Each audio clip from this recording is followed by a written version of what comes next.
This is the Northern Ireland Assembly Committee Room 30. This is the Northern Ireland Assembly Committee Room 30.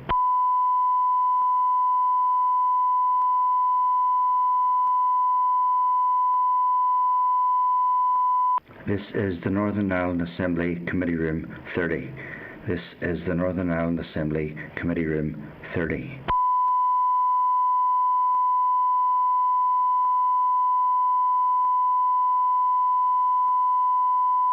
This is the Northern Ireland Assembly Committee Room 30.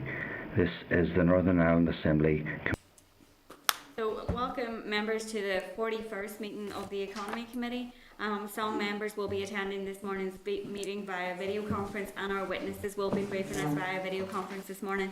The meeting will be broadcast live, and a recording will be made available on the committee's web pages on the Assembly website. So just to remind members to mute their tablet devices by pushing F4.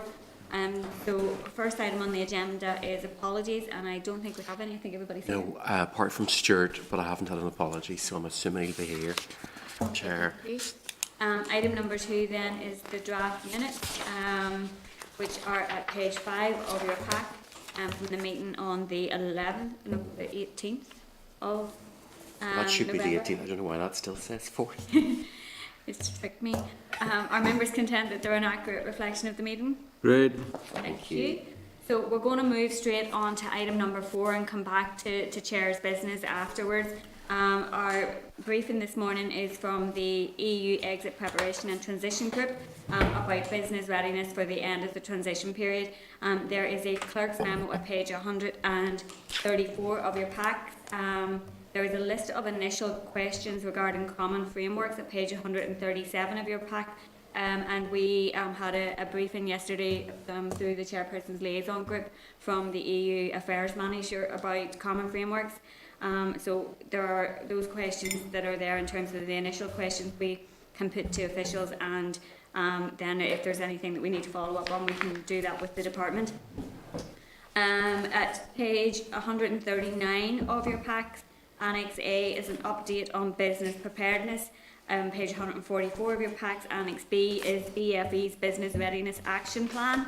And there is correspondence from the Minister on the current EU structural and investment funds at page 148. Members had asked for that breakdown.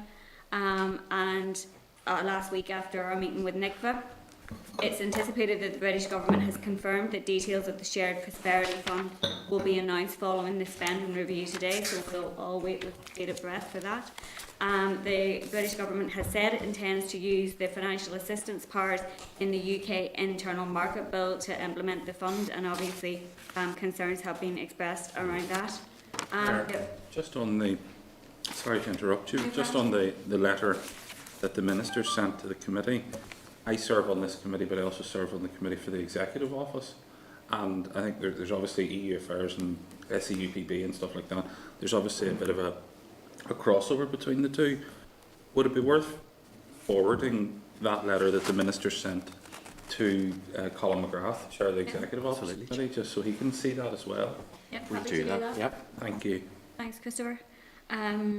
So then 4.5, this correspondence from the Minister on EU exit legislation at page 150 of your pack. The Minister has indicated that there are 4 SRs that are not expected to be completed by the end of the transition period, as the limited time available to complete and secure legal clearance to drafts and progress the necessary assembly processes prior to the end of December will not be possible. In one case, the absence of sufficient information on the protocol means that the Department is not in a position to develop draft legislation at this time.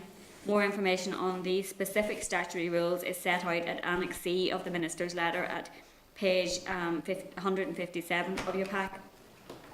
There is a clerk's memo regarding the previous DFE EU exit briefing from the 30th of September at page 163 of your pack, and this provides detail around the internal market bill. So this briefing with the officials will allow for the committee to hear their views around business readiness for the end of the transition period, and to get any further updates that are available. So I'd like to welcome to the meeting this morning, and if we could bring into the spotlight please Shane Murphy, Victor Dicolo, Julia Niho-Kinchi, and Mary McIver from all of the EU Exit Preparation and Transition Group. So if I pass over to yourselves, no, it's not in spotlight yet. There they're coming. Oh. To do them one at a time.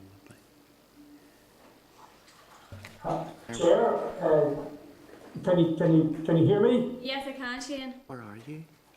Apologies. I think my video may not be working. This is my first time on Starleaf. I think the settings are clearly not dovetailing in relation to the camera, but at least my audio seems to be working. We've had these issues before, Shane, so... Believe me, you're missing nothing, not having the audio. Okay, thanks for us being able to come along today, and I'm glad we were all able to make it, and the technology's at least holding up to do the minimum. Today's topic is business preparedness for the end of the transition period.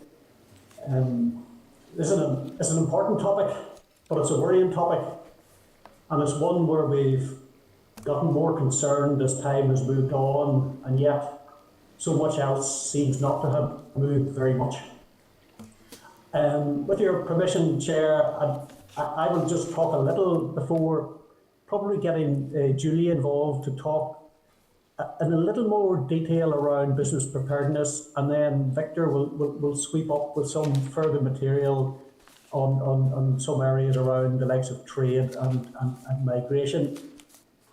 But I think it'll be pretty apparent from the slide deck that was shared in advance that we have a significant level of concern. In short, the evidence currently points to pretty low levels of preparedness by business. We were probably already concerned about preparedness, and then COVID came along, and that made things immensely more difficult. For an awful lot of firms out there, COVID is today's problem, and they're trying to keep their heads above water. We all know, and many business groups will come to the committee and call for certainty. They crave certainty. And so businesses constantly express a lot of frustration about clarity, and that's really in very short supply at the minute. Frustration that things of this magnitude need clarity, along with time to prepare and time to adjust. And that's not just clarity in relation to the EU-UK Free Trade Agreement and negotiations, but it's also in relation to GB Northern Ireland trade and the fleshing out of that system. So that clarity is not always there in how things will work, because a lot of key things are still being negotiated in one form or another between the UK government and the EU. And obviously, time is short. We're now measuring things in days. In addition, that clarity is not always there in some things that have actually been decided, because those things also need systems to go alongside them. And some of those systems are still being built and still being constructed. And companies have they don't actually have any experience of using them. So, at that high level, the picture is very concerning. Major changes are on the way in January. Some of those changes are not visible, but we're at the 11th hour. Some of those changes can be anticipated, and we have resources in place to encourage and help businesses to prepare, and we'll talk a bit about that later. But even on this more stable ground, businesses are really struggling to actually getting around to make those preparations because of what they have on their plate with COVID.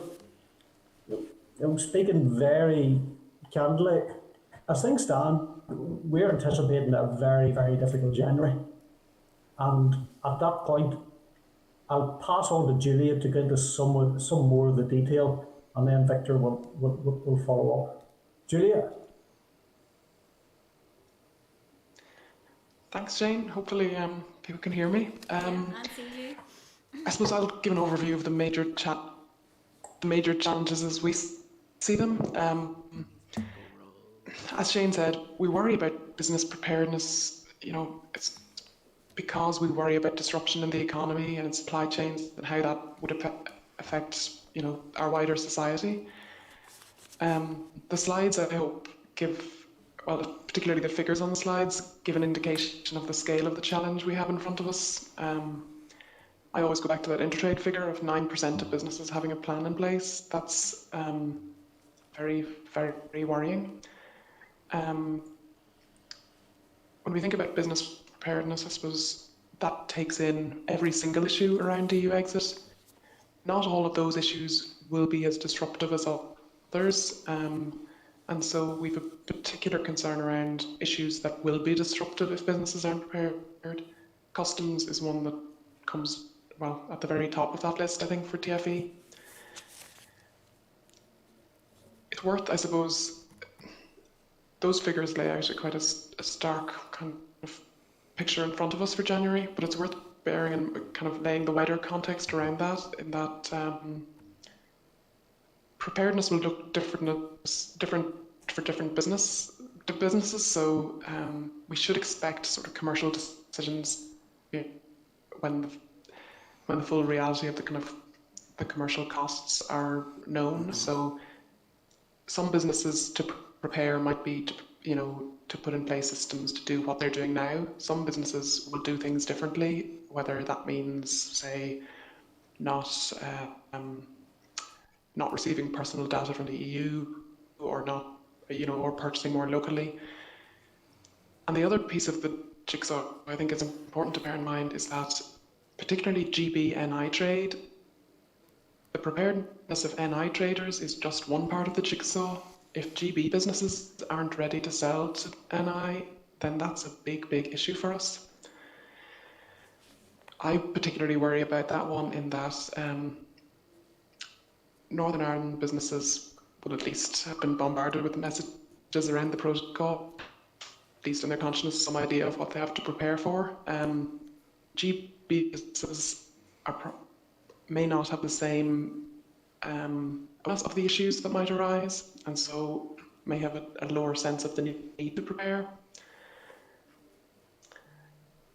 As Shane outlined, there's a lot of things about this year that we would have wished would be different, but equally we can't change them. And in the last while, we've tried to get the message to businesses to prepare for what you can now. You cannot wait for certainty on everything. You need to take whatever actions you can now and plan to take the next steps whenever you have them in front of you. And so that being said, what actions are we taking? I suppose that action plan gives you some sense of the range of activity. Invest and Intertrade both have media campaigns ongoing. We are talking to stakeholders an awful lot. A key thing in the next while will be information. We get asked a lot about what we're doing to support businesses, and what businesses tell us is that the most important thing at the moment is clear information about what they need. So they told us that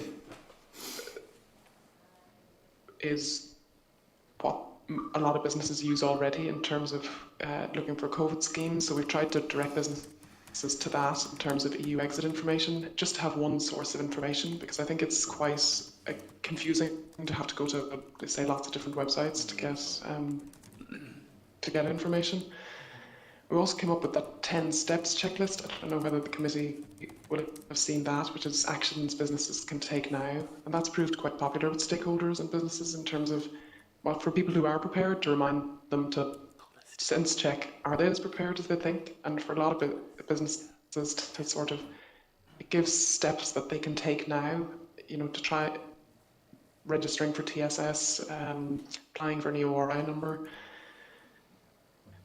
So it's those, trying to get people to take the first steps is important, I think. The communications aspect of this is very difficult as well, I think. We're trying every avenue we can and working with stakeholders to try and get messages out. We speak to councils. However, particularly for purchases from GB, I really do worry about micro and that we're not reaching enough of them. Say about 10,000 businesses bought from GB in 2018. About 9,000 of those were micro or small businesses. I would doubt that they are all registered with TSS. They have all EORI numbers. That is a big challenge for us.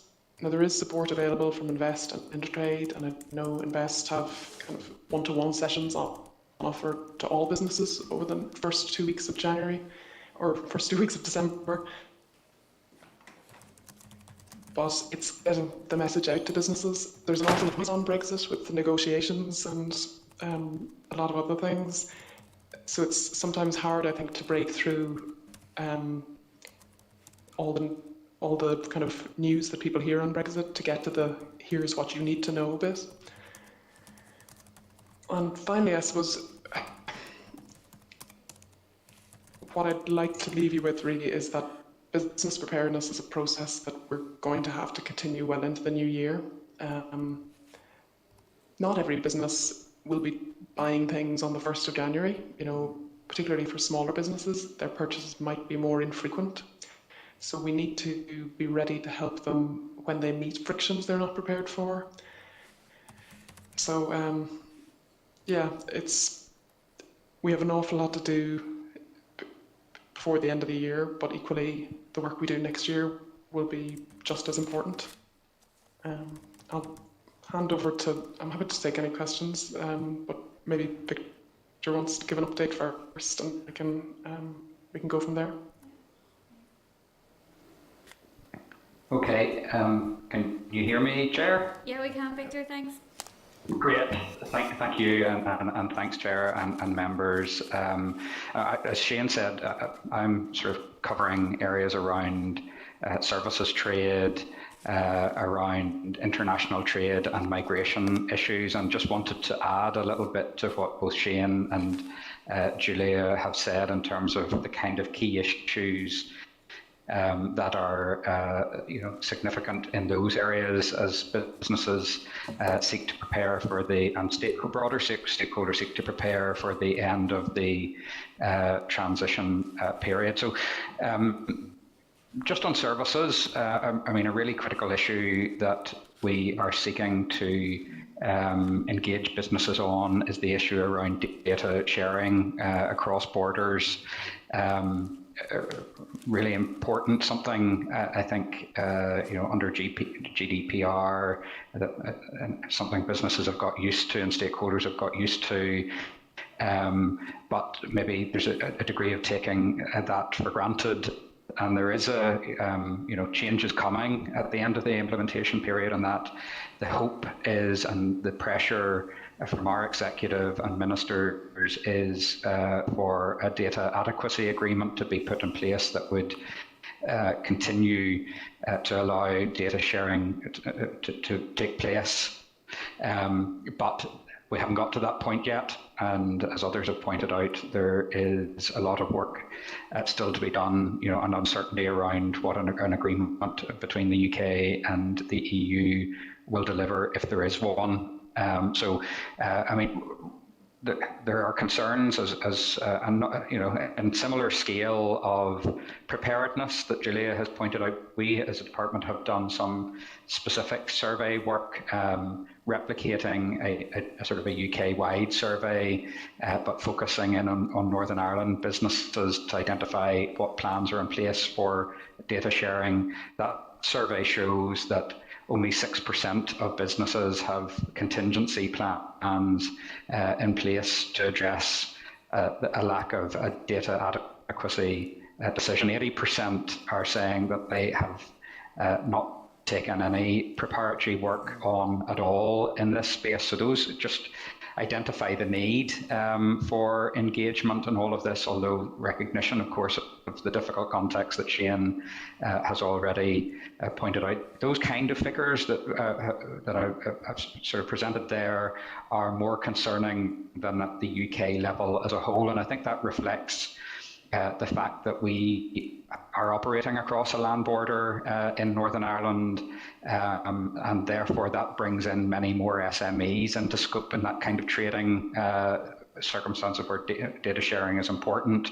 And again, comes back to the point that some of this is perhaps current context taken for granted and expected to continue. So big issues there. It's one of the issues that we've included in that top 10 issues for businesses to engage on.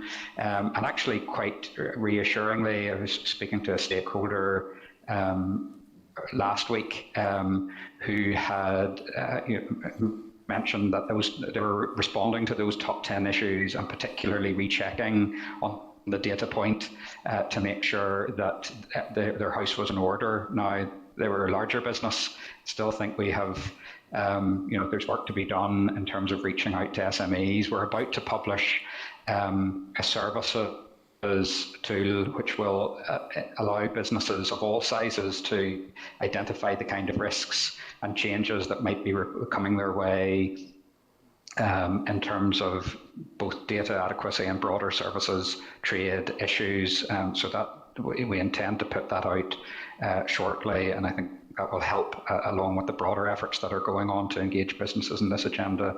On international trade, we're seeking to raise the profile of issues around our trading relationships with countries, particularly those where the UK have not at this stage rolled over existing FTAs. We trade as a region 1.8 billion in goods directly with FTA countries, those countries with which we have a free trade agreement in place by virtue of the implementation period, by virtue of having been members of the EU. It's good. There was an announcement over the weekend about Canada being initialed with getting into the green zone. That's a really significant development for Northern Ireland because we trade a large part, a large amount of goods into Canada. However, even taking Canada into account, about a quarter of trade through those FTAs are with countries, Northern Ireland's trade with those FTAs are with countries that still need to be rolled over by the UK. So Mexico, Turkey, Egypt, Singapore, all important trading partners for Northern Ireland. So we're working with we're working with UK government to seek to amplify the risks and the messages around all of that, help businesses think through their supply chain and their customers and what all of this might mean for them. But also we're looking at, we've been engaging with InvestNI to look at bespoke engagement with client companies that might be undertaken to sort of make sure that those companies have this on their radar. Rather, it won't be an issue for all. So I think we just need to, take tailored approaches where that is where that's appropriate. On migration, we know that businesses will be required to adjust in the context of the new UK points-based system and the end of the freedom of movement, which is due for introduction from the 1st of January 2021.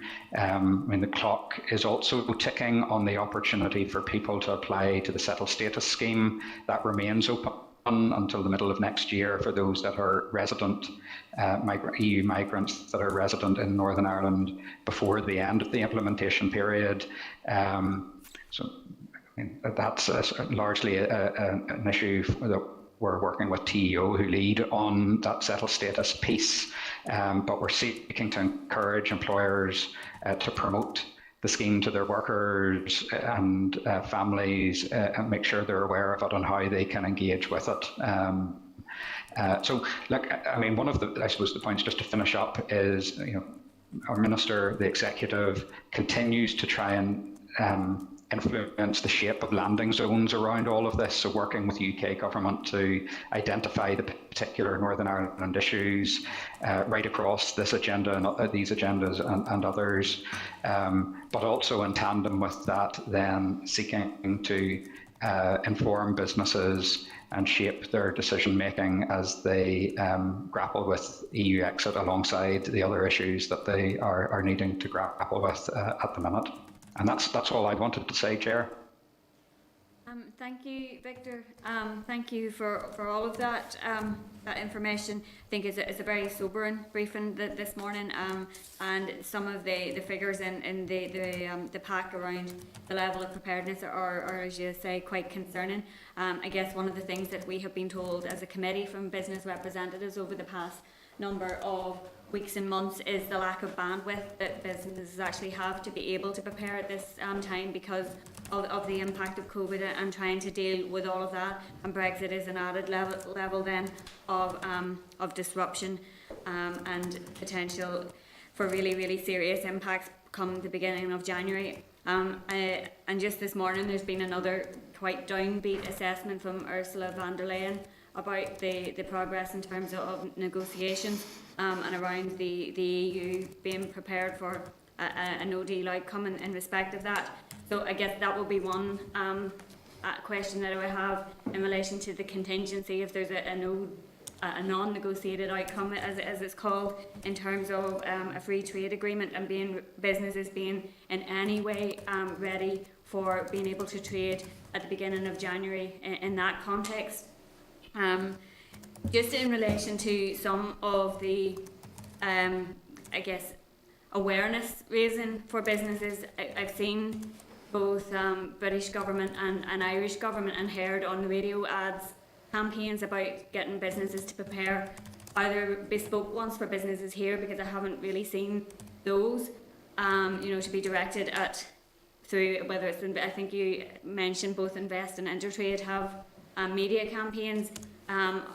Are they going to be rolled out in terms of TV, or maybe I just haven't seen them, or how are those being done? Let's just see what else. Oh, maybe we could pick up on those couple of points, and then I'll come back in with a couple of others. Thank you, Chair. So, in terms of no deal, there are sort of two sort of top line issues at play there. In terms of no deal, our trade in goods with the EU will pretty much proceed as per the protocol. That obviously will leave certain gaps and challenges in relation to services, and Victor can pick up on anything if you want to push more in that area.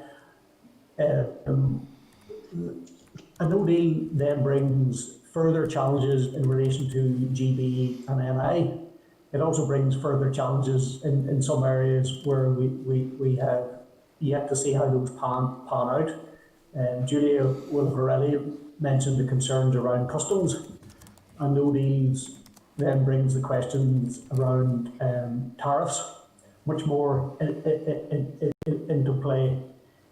In terms of media campaigns and what is currently happening, what's in the pipeline, again, I'll pass over to Julia. She'll be able to talk more about what promotion is in play, and she may also want to add a few things around how a lack of a deal at the EU-UK level will impact on that, in particular GB to NI flow. Julia? Thanks, Shane. Yeah, I suppose at-risk goods is a particular concern in terms of the shape of a deal, or if there isn't a deal between the UK and EU.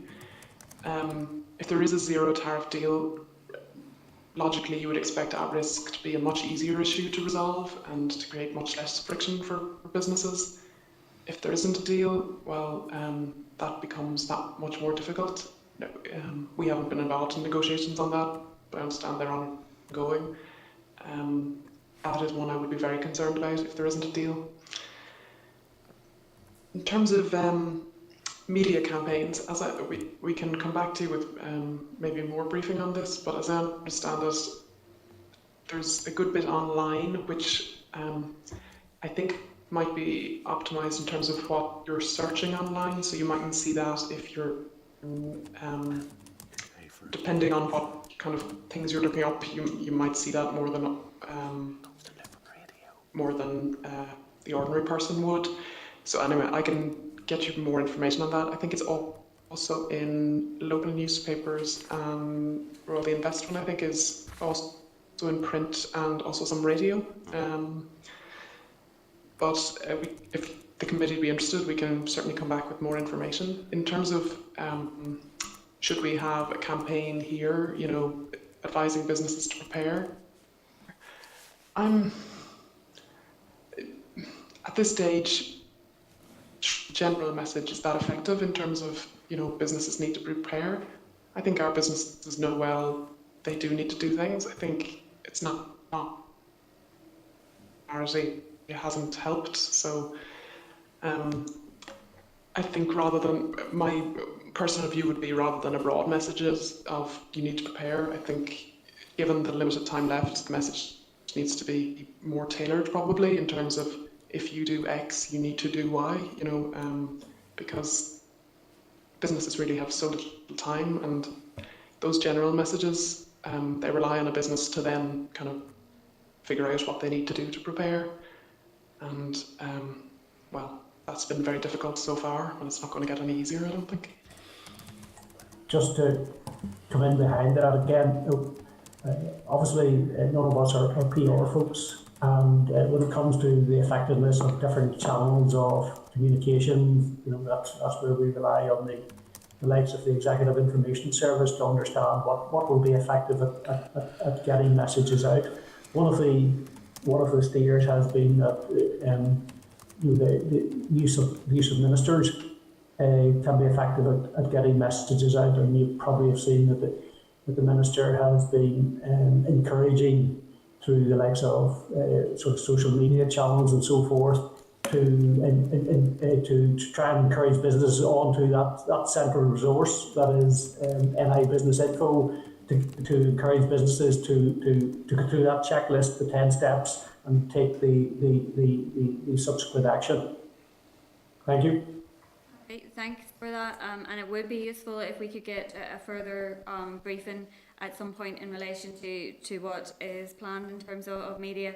And I guess even directing businesses to the NI Business Info 10-point checklist that is there might be a useful starting point for them. And I guess that brings me to one of my next questions. Do we have any idea of the numbers in terms of take up to the Trader Support Service and in terms of getting their EURI numbers, and how businesses are finding that process? And just to go back to your point around at-risk goods, Julia, have we any indication of progress in relation to that particular issue? Obviously it was one that when we have asked questions about, we're told that there's consultation ongoing with business representatives and things like that through the NIO. So it would be useful to maybe get some update on that if there is any. And also further in relation to the internal market bill, has there been any ongoing engagement in respect of that?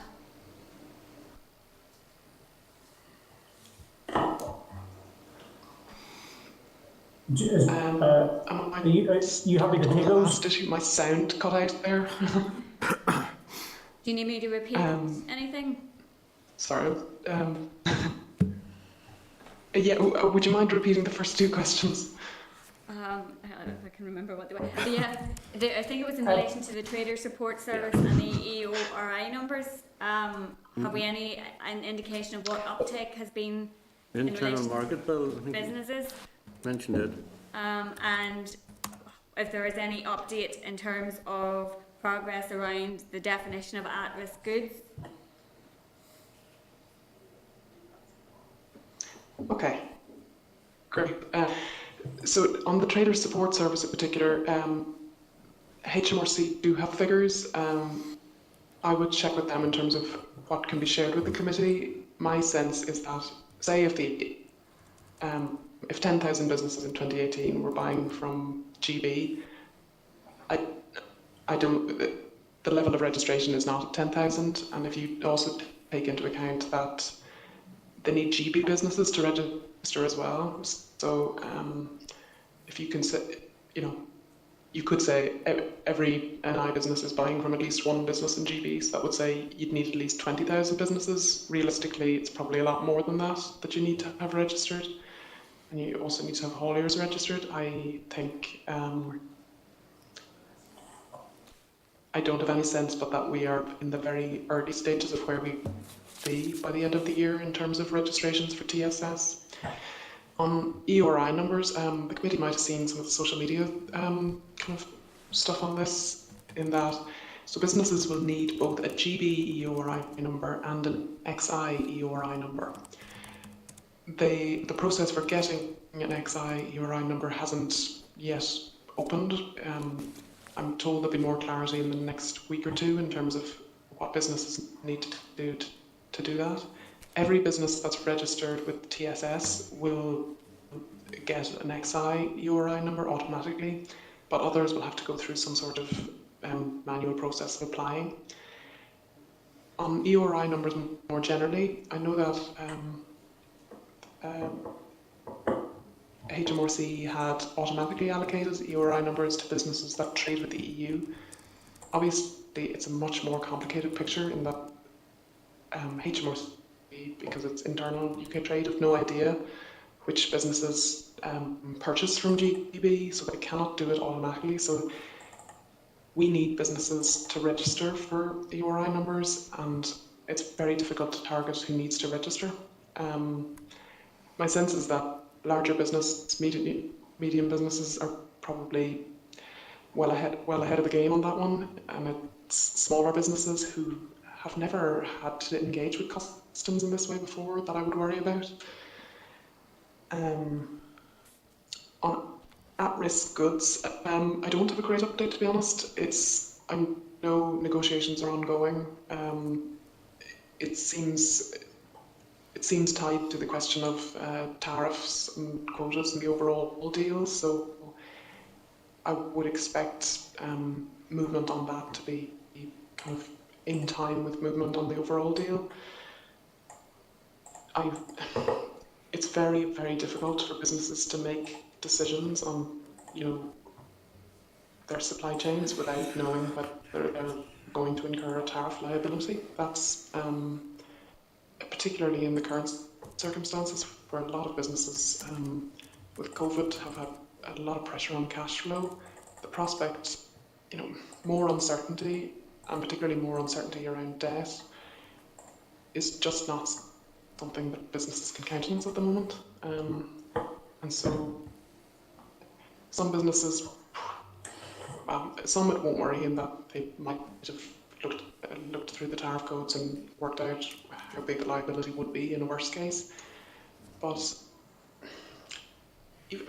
profit margins are not massive. Even a tariff of 1 to 3% would probably go a long way to reducing your profit on particular goods. And finally, I think it was the UK Internal Market Bill. I'm afraid that's another one that I don't have a great update on, and that advice with the Minister on how to proceed. It's obviously a complex bit of legislation. I know it's at report stage currently, and that the bill looks a good bit different than it did when it was introduced. Equally, I think the government has said they intend to reinsert clauses that the Lords have removed. So we'll be watching very closely how the UK Internal Market Bill is handled in Parliament, and we'll be liaising closely with the Minister on what she wants to do next, and any decisions the Executive should make on it. Thanks for that, Julia, and I guess that is our very real concern in all of this, the very late hour that it is in terms of businesses being able to prepare in any meaningful way before the end of the year, and the fact that it will likely be a few weeks yet before they know what they're trying to prepare for, and the lack of, as we said earlier, bandwidth in terms of having any capability or financial resource to do so. So just in respect of that, is the department planning to make any specific funding available to support businesses? There was announcements earlier this week about small business loans being made available in the south. In respect of business or Brexit preparation, is there any plans for anything similar here? I think I saw that announcement as well. It was Microfinance Ireland, I think. Support is available through Invest and through Intertrade. They both have either Brexit vouchers or Brexit grants on offer. I have not heard from either body that they are overwhelmed. You know, that money is still available, and we would really encourage businesses to avail of it. We also recognise support. You know, we're going to need more support next year. We have bid through DOF to Treasury for that, and that I think support to business. Our Minister has been very clear in implementing the protocol. Support for businesses is a vital part of that, and so for you to do this properly, you need to support businesses through it. There's the support that's available there. We recognise there probably needs to be more. Well, it's hard to predict how January and February will go, but equally we would intend putting more support in place for the next financial year, provided that Treasury and DOF can provide that funding to us. Yeah, no, Just go on ahead. just to say, the take up, as Julia has said, of some of the support to date has not been as great as you might expect for the situation, and that's part of why we worry. In that, if businesses were taking the steps to prepare, we would expect greater pressure on the Invest NI and the Intertrade Ireland voucher schemes and support schemes for helping businesses transition, and we're not seeing the level of uptake and pressures that you might expect given the march of time. Yeah, and I think it is a case that is implementation support is also going to be important after the beginning of January. Thanks for that from me, and I'm going to hand over to Stuart, your first on it. Thank you, Chair. And thank you very much for your presentation this morning.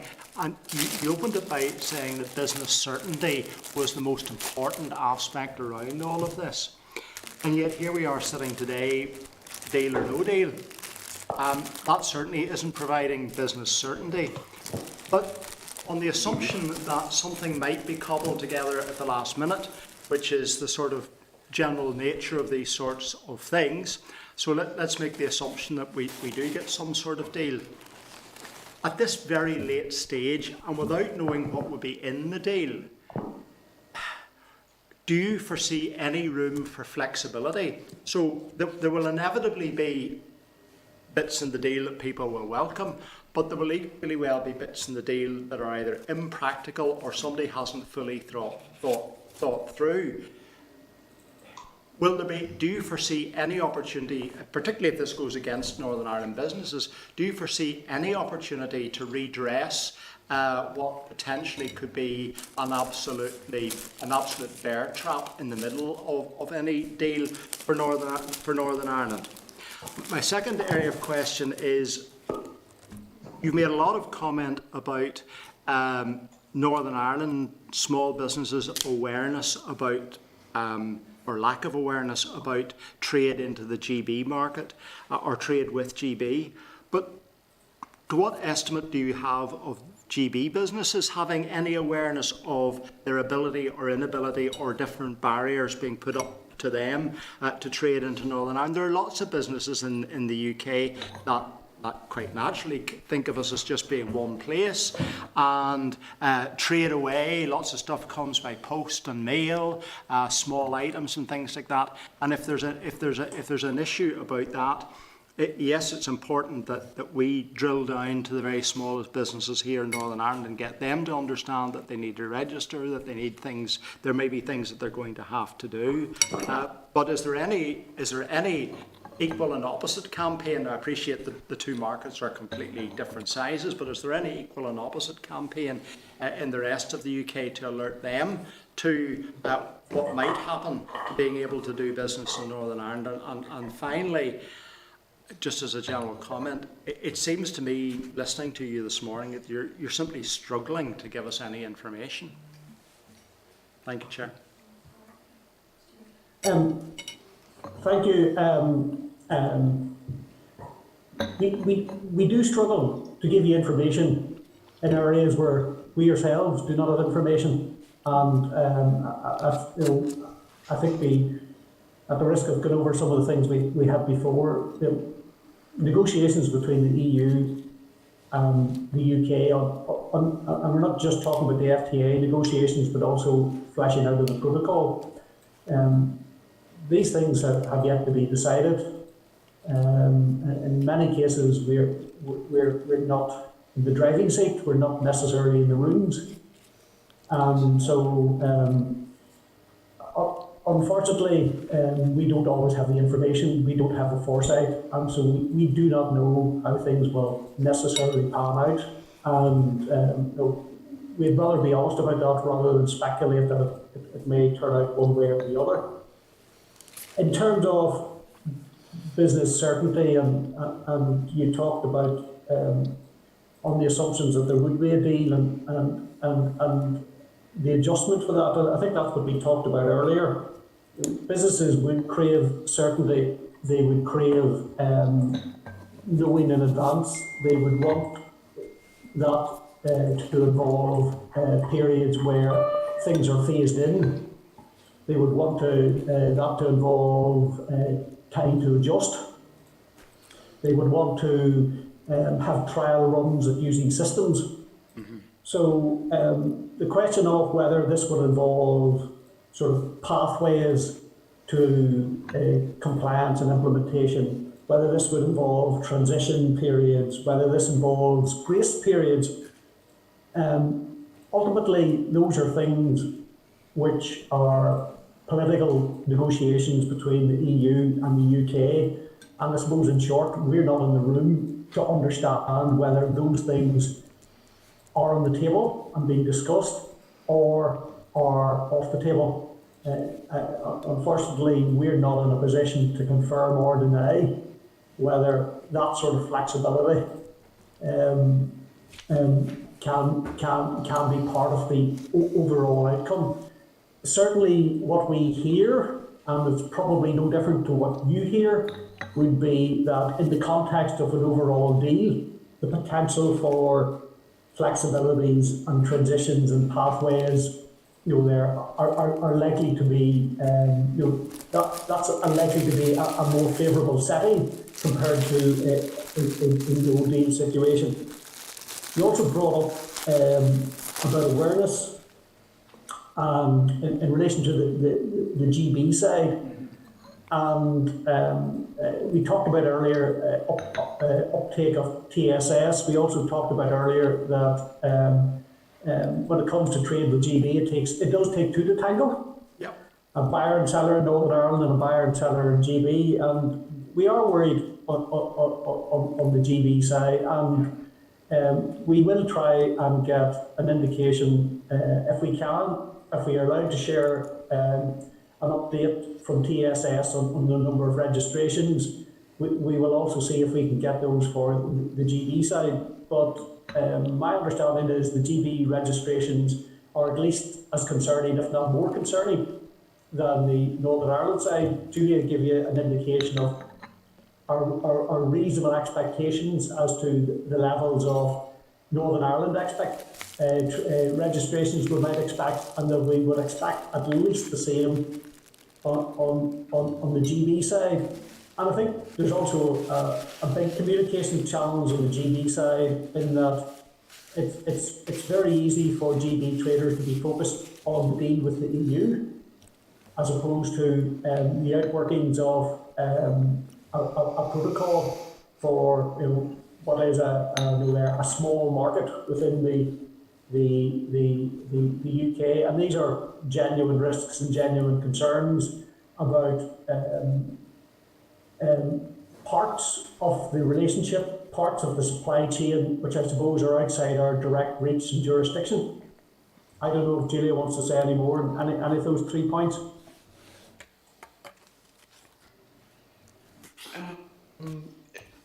In terms of communications in GB, Shane is right. The whole focus has been on, trade with the EU. There are, if you've seen some of UK government kind of, as you see, there is a Northern Ireland section, but I think you'd first need a business to realise that trade with Northern Ireland and need to be very defined as perhaps. We have been advising all our businesses to talk to their suppliers, and through that to try and raise awareness of their suppliers of what they should need to do. I am also planning, later this week, planning to talk to the Scottish and the Welsh governments to see is there anything, any potential to do anything in terms of business messaging. You mentioned kind of parcel operators and business getting small packages. That's one I really do worry about, in that there's an awful lot of kind of online marketplaces, and a case came across my desk maybe a year ago of some to Northern Ireland. Now there was no particular, it was a misunderstanding of customs really. We're, as well as the real issues that businesses will have to deal with, we also face the potential that there will be a perception that maybe you can't sell to Northern Ireland anymore, and so we need to fight both the perception and to get businesses ready for the reality. So it's, there's just as many challenges in GB as there are here. And the consequence of that, sorry, Chair, would be that, businesses in the UK, either rightly or wrongly informed about the rules and regulations, might just decide that they're not putting their £1,000 widget in the post to some business in Northern Ireland because they just don't want it stuck in the middle of some customs debacle. So it is important that the information flow is a two-way flow. Absolutely. Yeah, I agree entirely.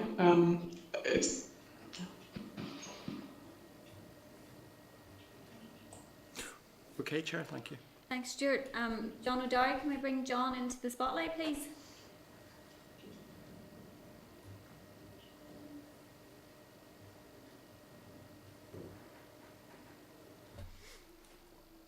John, I think you're on mute.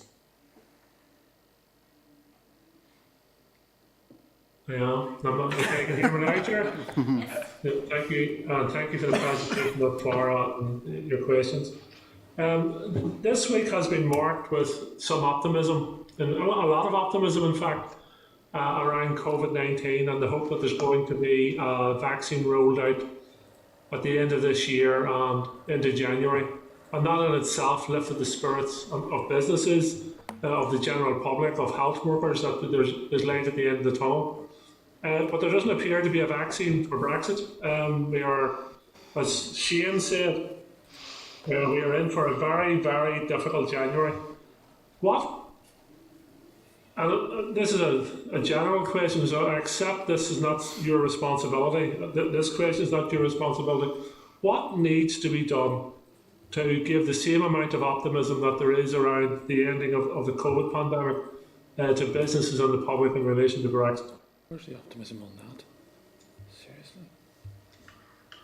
Does he listen to Megan? Ultimately, that's not a question that we can deliver on. I think it goes back to what I talked about earlier. Businesses have had, I suppose, 4.5 years of uncertainty. They've had 4.5 years of knowing that things are going to change in some way or another, but not 4 years of clarity around a pathway towards what. And ultimately, we are sat here, whatever it is, something less than 40 days, around 40 days away from, or less than 40 days away from some very significant changes. We don't know what all those changes are, and we don't know all the systems that will run those changes, never mind having experience in trialling them. after 4.5 years, businesses crave uncertainty. Whether that's the equivalent of a vaccine, I don't know, but I think that's the minimum that businesses want and expect. Okay, well, just in terms of... Could I just, sorry. Right, go ahead. Sorry. No, just a quick addition to that, I suppose. Is, there's one of the points that I mentioned earlier was the work that the executive is doing to try and make sure that negotiators, UK government, understand what would be helpful landing zones from a Northern Ireland perspective and all of this. So they've been pretty clear and consistent all along that a zero tariff, zero quota deal is required, and something that early that gives as much time for businesses to prepare in all of this. They've been clear in terms of managing the flow of goods between what's needed and writing to the EU side to make sure that there is sensible approaches taken to all of that. So I don't think that maybe gets into your answer to is that a vaccine, but I think the hope is that the kind of things that the executive have been playing for and asking the negotiators to deliver, that we'll be able to find a way of getting close to those. So it's not that they haven't been pointing out what's needed, I suppose is the point I'm making. Okay, thank you. And in terms of communications with business, how many people... I understand that there's a media strategy, and I want to return to that in a second. But actual individuals available, whether in the department or in Invest NI, who are actually physically either on the phone, and I know it's difficult to visit businesses during the COVID-19, but how much actual contact is there with business from the department? I use that term loosely because there may be other agencies involved in this. How many people are actually involved in that communication, lifting the phone, whatever it may be, to businesses saying, look, this is what you need to do. I'm here to offer you advice. There's a number of useful links online, etc. Does that happen? Is those resources available to yourselves or to another branch of the department to be doing that? Well, starting at the department, a lot of our engagement with businesses through our stakeholder forum.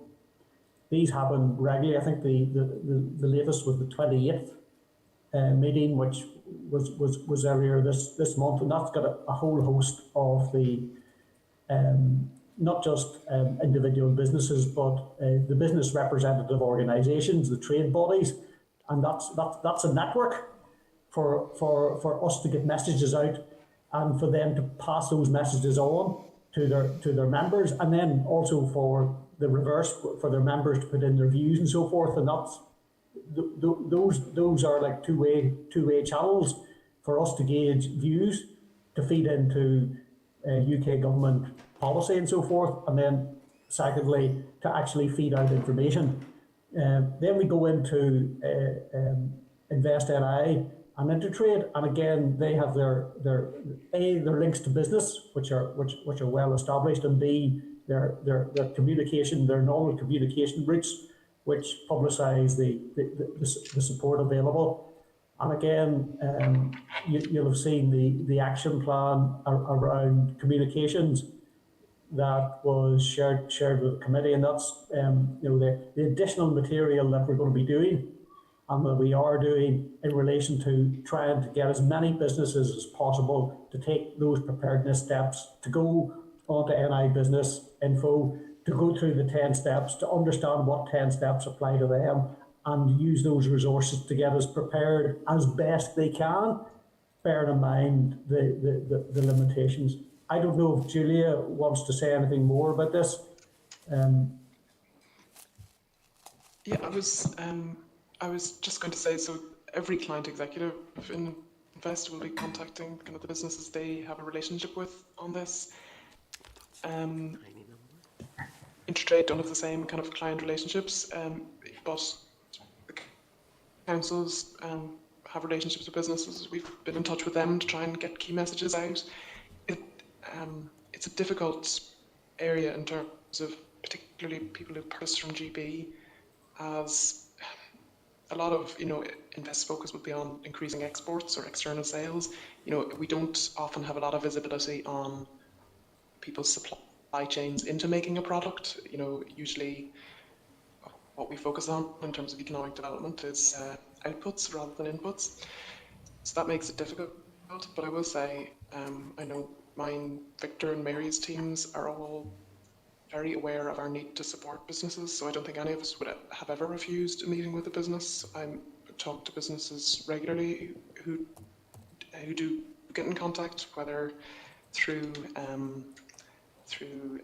contacting the minister, or a lot of them get in touch with people like yourselves, and letters follow. So we are very aware of the need to support businesses. We don't have a personal relationship with a lot of businesses in the way that we could lift the phone to businesses we know will be impacted, but we are definitely all aware of our need to support businesses and very willing to do that. Yeah, and it's not a criticism of yourselves in any way. It's physically impossible for the four of you to contact every business supplier ahead of this, and then we also have the problem in terms that also has to be done by your equivalents in Britain to ensure that the businesses there are doing the same thing. So it's not, what I'm trying to get at is, do we need to actually bring more people to this game, in the sense of that we need a massive push from the Department of the Economy and others to ensure that businesses are aware of this? Because with your best efforts and the best efforts of Invest NI and the Executive Information Service, only 9% of businesses have a plan in place. So what is happening at the minute isn't working for a variety of reasons. And just before I started to speak to this, I noticed a tweet from Invest NI, and the tweet is advertising business supports.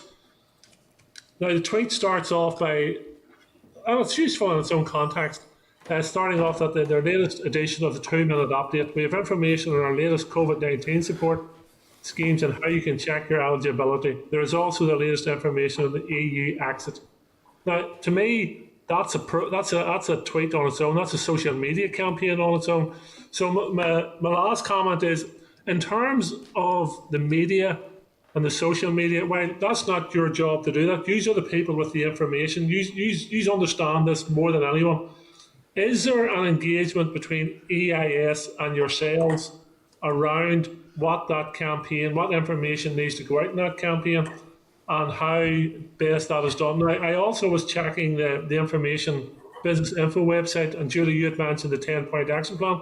And in fairness, when you go on to it, it is quite a useful tool. It's very self-explanatory. There's links to other forms and information you need, but we need to get people to that. So is EIS engaging with yourselves? First of all, in terms of, we discussed this topic at our last stakeholder group meeting. We are open-minded about what we will do in comms, and we asked our stakeholder group, made up of the business bodies and businesses, what is the best strategy for communication around penetrating businesses. And their clear feedback was that we needed one shop window for that shop window should be NI Business Info. And then the communication resources should be directed at pushing businesses onto that single shop front. As I understand it, and Julia can say more, we are open to using any communication channel that communication and PR folks think that will work. I have no their preconceptions. I'm no PR person. I'm happy to do any communication channel that we think will work, and we do talk, and we are having discussions with EIS, and EIS, as I understand it, have capacity to do work. They have the sort of the mechanisms, the channels to do that. But ultimately, if the communications and PR folks think something will work, I'm absolutely prepared to do it. I don't know if Julia wants to say anything more about the EIS link. No, I think that's exactly right. But, you know, we speak to the Minister regularly on this. She, like, whatever we can to get messages out. It's as I said previously, it's a difficult communication environment in that, you know, well, it's just a very difficult time in general, but that's just the context we're working in, so that's just something we have to accept. We will be talking to EIS. There's a regular kind of communications update that does include them, which includes Invest and Intrade as well. So yes, something that is on the table at the moment is what further use could be made of EIS. We just, as I said earlier, be keen to make sure that raising awareness, I suppose, isn't good enough at the moment. We need to raise awareness and get people to take action, because just knowing, you know, God, there's a big hill in front of you, you know, it doesn't do much for what we're facing in January. So, well, from the department, we want to be sure that the action we take is effective. And anyway, it's, as you say, it's been very challenging to date, so I don't expect it to get any easier, but we will be doing everything we can, and that includes engaging with the EIS. Okay, thank you. Thanks, John. Can we bring Sinead into the spotlight, please? Good morning. Thank you very much for your briefing so far, and I feel your pain because you're briefing on various issues that you actually do not know what the end game is going to be, and I suppose we're 5 weeks out to the end of the transition period, and we have more questions than any of us have answers. So, and regarding just back to what John O'Dowd was saying, it's very difficult to have any type of PR campaign or information campaign when we don't actually know what we are trying to say or what our messages are, because we have no clear indication of what the deal is going to be. But we have some indications that 95% of the negotiations are now complete, and it's just the 3 areas, the fisheries, the governance and the level playing field, that are still difficult, which are major issues. And then playing into that, you know, we have got difficulties around aviation, energy, road haulage and rules of origin, and they're all playing into the issues within Northern Ireland in the context of Northern Ireland. So there has been speculation that there will be some sort of deal, as I've said, but there's also speculation that there might be a 6-month implementation phase and some sort. What are your thoughts about this? And could the phasing relate to what the phasing could relate to, and what kind of supports and help that you and your team could be doing in the implementation of this 6 months?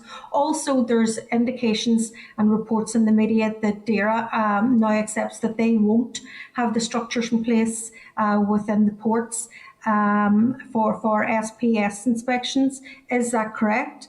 And what is your indications that this can be completed within 6 months as well? Okay, thank you. And this certainly is difficult for the communication folks to get across messages around encouraging businesses to take action on the parts of outcomes which are known, while not taking action on the parts of outcomes which have yet to be revealed. That's not an easy sell for any business, particularly when the business is maybe trying to keep its head above water with COVID. I think to bear in mind, those that reference 85% of a deal being done or 85% of a deal being converted into legal text, obviously that relates to the EU UK Free Trade Agreement, Over and above that, yes, there will be linkages from that clarity across to the protocol, but there are obviously areas of the protocol on a standalone basis which need some fleshing out. They need systems to be fully revealed and fully operationalised and fully used and tested. So that 95% doesn't necessarily translate across to a protocol. The protocol side of things, in terms of speculation to 6 months, I have no idea. I'm not in the room to understand whether those things are on the table, or certainly the informed speculation out there, or what would claim to be informed speculation, would suggest that in the event of a deal, things around flexibilities become much more possible. I think, as I said before, right at the outset, their businesses, are very clear, and that they say that they want a clear outcome.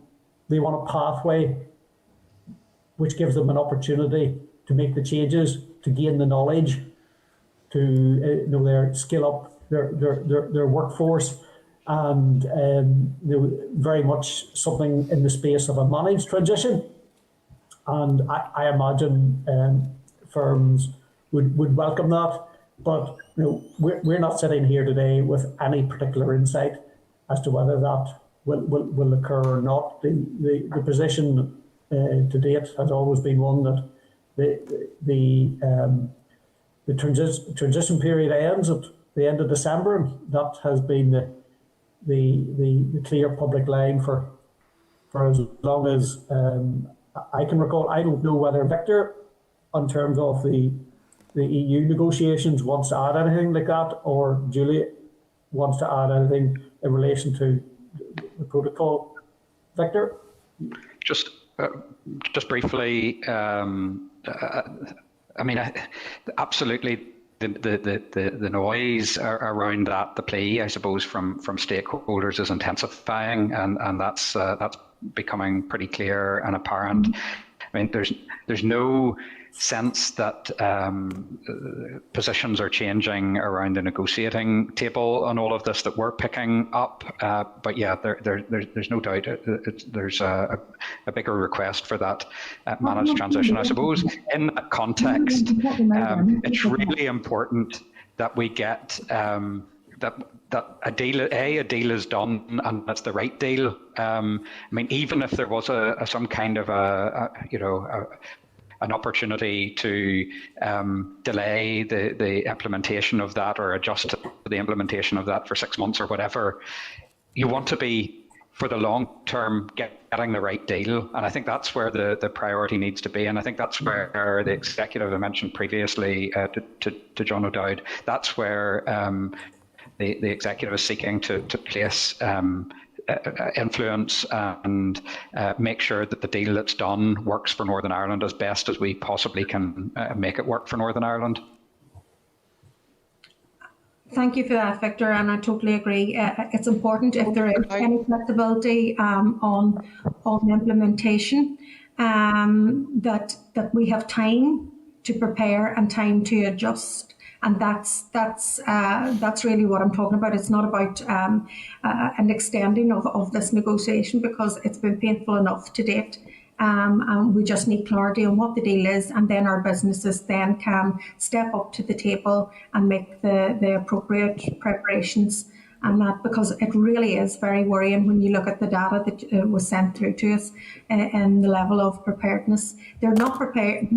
It's not that they don't want to be prepared, they don't know what to prepare for. So in the absence of that certainty, then we've got everybody in the headlights just waiting for clarity, and then they will move in and get operational. But January is going to be tough.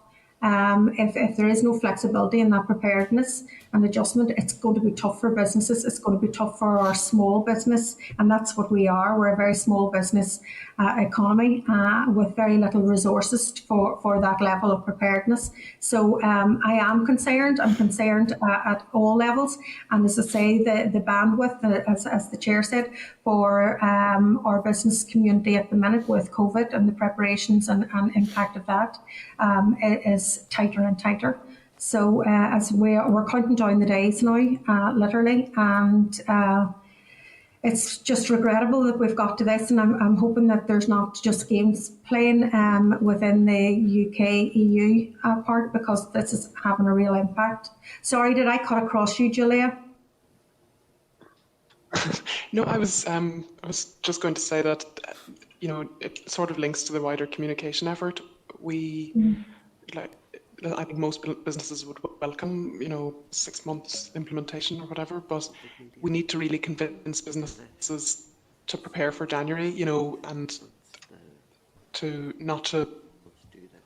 there has been so many sort of extensions and to date in the Brexit process that I think some businesses might have an idea of that this would, there'd definitely be another extension. I don't think we can, for our own work on preparedness, we really need to focus on getting people ready for January.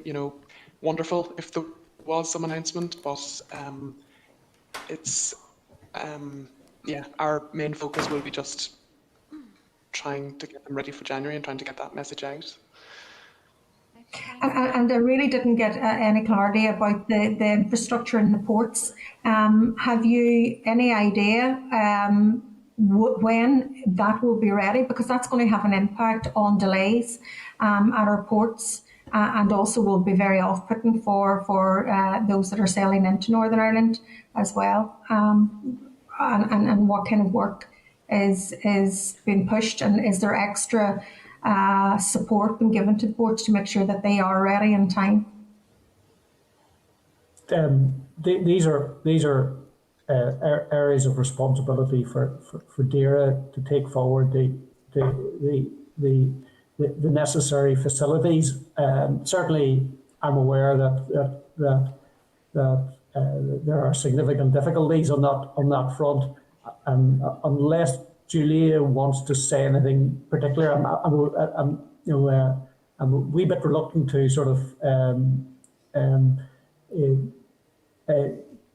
give the DAERA position without sort of double checking with them that my interpretation of that is accurate. So I think we'd happily come back to you to reflect the DAERA position as opposed to any of our their interpretation of it from the last information that we might have had on it. Are you comfortable with that, Julia? That we'll seek to get the latest up-to-date position in DAERA's own words from them?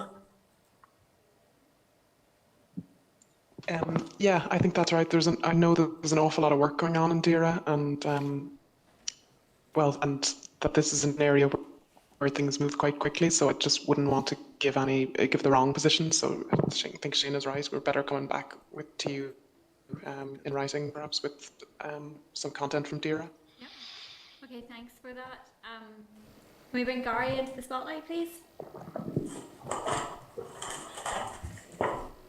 Thanks, Chair, and thanks to everyone for the presentation. Obviously, it has been quite lengthy. There have been a lot of questions which already have been answered or answered in the best way that you can, given the limited amount of information that is available. So I do thank you for that. I do have a few points that I want to raise. Obviously, COVID has already been mentioned, and I agree with the point that COVID has created so much uncertainty, and if anything, it has highlighted the real fact that all of the best made plans in this world are fragile. So no matter how well we plan, at times it just turns out that things don't always work out in the way that we'd hoped for. In terms of the communication piece and working with stakeholders, Julia, you'd mentioned around sort of your concerns and sort of maybe the department's concerns around the GB businesses and the impact that will have and the knowledge maybe that they would have in terms of the implications for them in terms of Northern Ireland. I am, however, concerned, and maybe you could highlight for us in terms of what engagement has taken place with their counterparts. You'd said maybe that a call would take place this maybe the Scottish and the Welsh counterparts. I'm assuming that over this past 4 years there's been a lot of conversations in that respect, and certainly over this past 6 months. I'm assuming that there have been many more conversations about how our counterparts in the mainland can ensure that those businesses are aware of their obligations. I appreciate within the confines of the information available.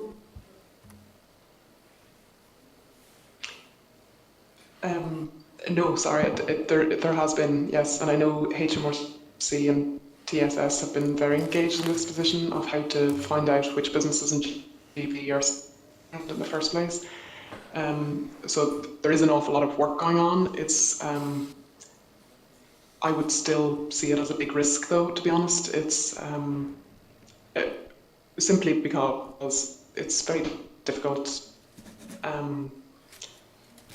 Well, we don't have an assurance that every business selling from GB to Northern Ireland is registered with TSS. I don't think it would be possible to get that by the end of the year.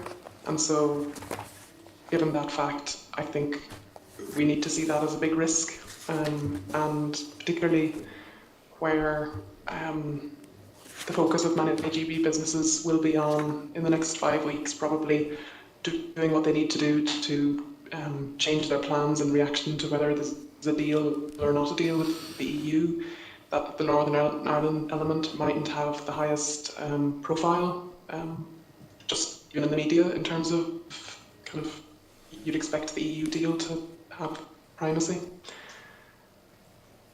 Okay, thanks for that, and I do welcome that clarification. It is important that those communications do continue to happen.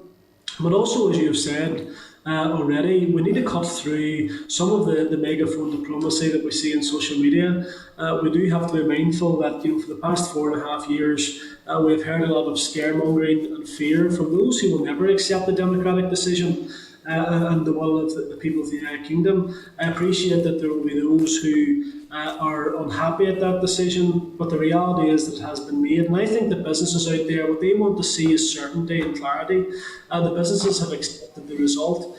We need to cut through that and get to the point where the EU and the UK can come to agreement. I think that there's a consensus in that respect, and that look, we all want to see a deal that is sensible, but what we can't have is sort of that one-sided protocol solution which will do ultimate damage to local businesses. So that's really all I want to say. I do really appreciate the update that you've given. Probably not an awful lot new in it, but that's no reflection on yourselves, because you are obviously working a lot of hours and working tirelessly to try and give as much certainty to the businesses and to our committee as you can. So thank you very much.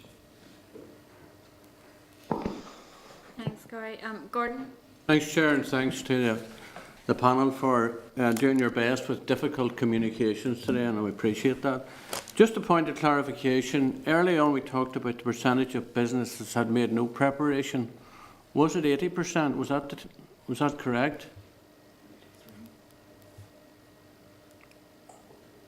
Can anyone clarify that? Certainly certainly in terms of the data position, I'd sort of presented some figures. Yeah. So 80% of respondents on our data preparedness question had indicated that they had taken forward no preparatory work at that stage, and that's not that long ago. Actually, it's just a few weeks ago that survey was conducted. Julie, I think you have something more broadly on just from the Intertrade and maybe the Chamber of Commerce work, but it's in a similar space, remember? No, I was just going to say that the 80% figure was from Victor's presentation on data. In terms of the figures I'm aware of, or I'm trying to bring to my mind what the Chamber of Commerce ones say and the Intertrade ones, I think Brexit preparedness is such a wide issue. I find it hard. I don't know if there's reliable statistics in terms of whether people have taken any action, because an awful lot of people would have taken some action, even in terms of reading kind of the news or going to various links on websites. But it's whether they're prepared for everything of what they need to be prepared for is the worry. Okay. I think the 80% figure that you referred to was the data one. Yeah. It's obviously. Yeah, I mean, one of the, Gordon, but one of the, interesting and difficult points, I suppose, from surveys that are being done by Intertrade, by the Chamber of Commerce, is giving an indication that businesses are less prepared this time around for the end of the implementation period than they were the last time around, whenever we were coming towards the last time there was a risk of no deal and the withdrawal agreement and all of that kind of thing being thought through. And I suspect that is very much a reflection of just the impact of COVID and the impact that has had on businesses' bandwidth to think about these kind of issues. So, the level, and I would caution not to put that down to a lack of effort in trying to help and support businesses prepare. But I think it's a reality that they just are, they have lots of other issues to contend with and find it difficult to engage just as fully as they would like to with this agenda. No, I think that was the point I was going to make. Obviously, COVID has been a priority. They're busy doing the day job. They're busy trying to meet all the demands of running a business. So, that's probably a major factor. But the other point is well made, is the lack of clear information and direction on it, not from yourselves, but from many others that are involved. Just my last point is something I've brought up before about businesses, especially manufacturing businesses, at present do require a considerable amount of documentation. Now, a lot of that documentation used to be hard copies, now it's electronic. So do you really think that if there are controls put in, and we trust them not be put in, but if there are controls put in, any further documentation will be a major barrier in a structure that already is used to dealing with it? I'm thinking about documentation such as verification, say, on the quality and manufacturing standards, quality certificates of conformity. And in fact, licensing documentation is another factor that's needed for some products. So there is a lot of documentation already in the system. So do you really feel that any additional is going to be a major factor? And obviously it is a cost, and the time delay is something we're all concerned about, and we trust that it will not be the case. But if there is some introduction of a form of documentation, do you think it's going to be a major hindrance and a cost to business here? On that, I think we've been pretty clear, including on material that we published, that new frictions that lead to new bureaucracy leads to new costs, and ultimately, in order to minimise impacts, those practicalities need to be ideally negotiated down or negotiated away, and certainly frictions that end up in significant costs, significant paperwork, sort of costly checks and so forth, over time will impact on trade, will impact on business. I think there's work we published in the past which pointed to that the practicalities really matter, and the more you can negotiate them away, the more you negotiate those costs away. And I think it's an entirely fair sort of conclusion to make. Julia, I'm not sure if you want to add anything, but I was just going to add that costs Customs is, I suppose, the one we worry about, in that you're right, that a lot of manufacturing businesses will be very familiar with goods regulation and familiar with what they have to do.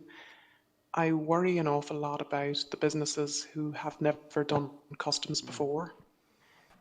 You'll know that kind of to take yourself from not doing it at all to doing it is a big cost in terms of familiarizing yourself with things.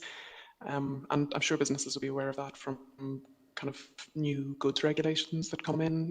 There is a certain cost in just doing training or kind of acquiring new IT systems or whatever it is to comply with the law. So I worry about the businesses that have no experience of customs and who this will be entirely new to. I also worry about, say, on goods regulation, some businesses will have a lot of experience, you're right. I worry in the same vein about the businesses who have no experience of goods regulate, say non-manufacturers, say an awful lot of the small and micro businesses that buy from GB are retail. They will have to take a new interest in goods regulation in a way they haven't had to do before. So I would worry about them as well. Okay, it's important, obviously, that if we can eliminate it, that it is eliminated, and if it is in place, that it's kept to the very minimum. Thanks, Chair. Thanks very much. Thanks, Gordon. And the figures that Julia was referring to from Intertrade and the Chamber are in a slide, and they're the All-Island Business Monitor for Q2 from Intertrade shows only 9% of businesses in the north have plans in place, 17% in the south, and Q3 is still 9% in the north and has gone up to 22% in the south. And for the Chamber of Commerce quarterly economic survey for Q3, only 39% of members were making preparations. In Q1 it was 60%, so that has gone down, and obviously COVID has had a big impact there. So, thanks for that. Christopher? Thank you, and thank you for your presentation and your answers thus far. I want to seek just some clarity around the legal position. Firstly, I think that there will be a negotiated outcome, and it'll probably be on the EU's terms. If the Prime Minister's conduct up to this point is anything to go on, he can huff and puff, but generally he folds like a cheap suit. But since 1911, the Parliament Act established the principle that the House of Commons has supremacy over the House of Lords.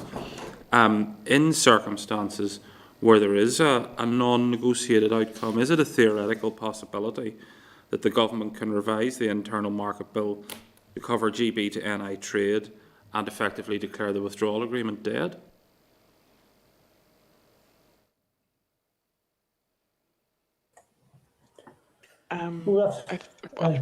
Presumably it's... Yeah, sorry? Your connection's bad there, I can't really hear you. Either, but, sorry, I think the legal implications, you would also need to consider the international legal implications in terms of whatever the process around kind of resolving disputes around the withdrawal agreement, which would be separate to the kind of the lack of a future relationship or a free trade agreement. Yeah, although I think even Mr. Europe, Julian Maughan himself, accepts that parliamentary sovereignty trumps international international law in these matters. I'm just curious that I understand sometimes the outcome of a negotiation is no. One side just says no, and I'm just curious in terms of how we then respond to that and where Northern Ireland's place is in that. So if the government was, for example, in a position where there was a non-negotiated outcome and simply refused to operate EU VAT rules in Northern Ireland, what would the implications be beyond, this quite nebulous concept that we would be in breach of international law? I suppose we're into complex legal territory, way beyond the Department for the Economy. To be fair, and I'm not sure if any of the four of us or sort of legally trained to anything like that level to offer, a competent response to a question of that nature. That's fair enough. I worked in a press office for 5 years, so I understand that when there's a prevailing media narrative, it's difficult to get messages through. Before COVID, the dominant issue in the press was Brexit. Then, for the rest of the year, it has been COVID, punctuated only for a few weeks by the presidential election in the United States. I'm just wondering, in terms of, as we run towards the end of this period, has there been like a budget line established in the department for increased advertising? And I mean, the chair in her opening remarks referred to the radio advertisements and stuff, and I also have noticed that taking place. But if we're getting to a situation where potentially a no deal outcome, and therefore we have to react quickly to that, I'm just wondering, has there been a budget line established for communications in that regard? We may need to go back and check that level of detail. Certainly, Invest NI would have communications budgets. Yes. Already, and they are often one of our key means and channels for getting comms to business. Also, there is, in terms of departments would often use the Executive Information Service that sits within the Executive Office. Yes. And I think would probably need to be confirmed, but I would suspect that budgets for executive communications activities would probably sit within TEO. But I think I would need to sort of double check whether that's the case and gauge the extent of those. From memory, I think EIS has 48 press officers. So it's not for the want of manpower that we can't be communicating with people. But no, that's grand. Thank you very much. Just in relation to the EIS press officers, as I understand it, and again, we may need to double check this, the press officers from all the departments are all EIS press officers. So that may not just be the central team within TEO, that may be the team as spread across all departments. Thank you all very much for your presentation. Obviously, I'm sure we'll be seeing you again probably before the end of the year, and hopefully we'll see some progress in terms of the negotiations before then, because there's a lot obviously for businesses to have to try and prepare for. There's a few things that we'll probably want to follow up on. Yeah, Chair, I've noted a number of bits of information that we're going to go back on. And also the questions or outcome frameworks, we'll send those on. So, as I had mentioned in the kind of introduction to the session, we had a session from the EU Affairs Manager yesterday around the common frameworks. So we have some questions, but we'll pass those on to you just through the department, through the DALO. Okay. Thank you. Thank you very much. Thank you. Thank you. Thanks very much. Cheerio. Thank you. Okay, Shane's so... laptop sorted out. Per Shane, I mean the camera thing.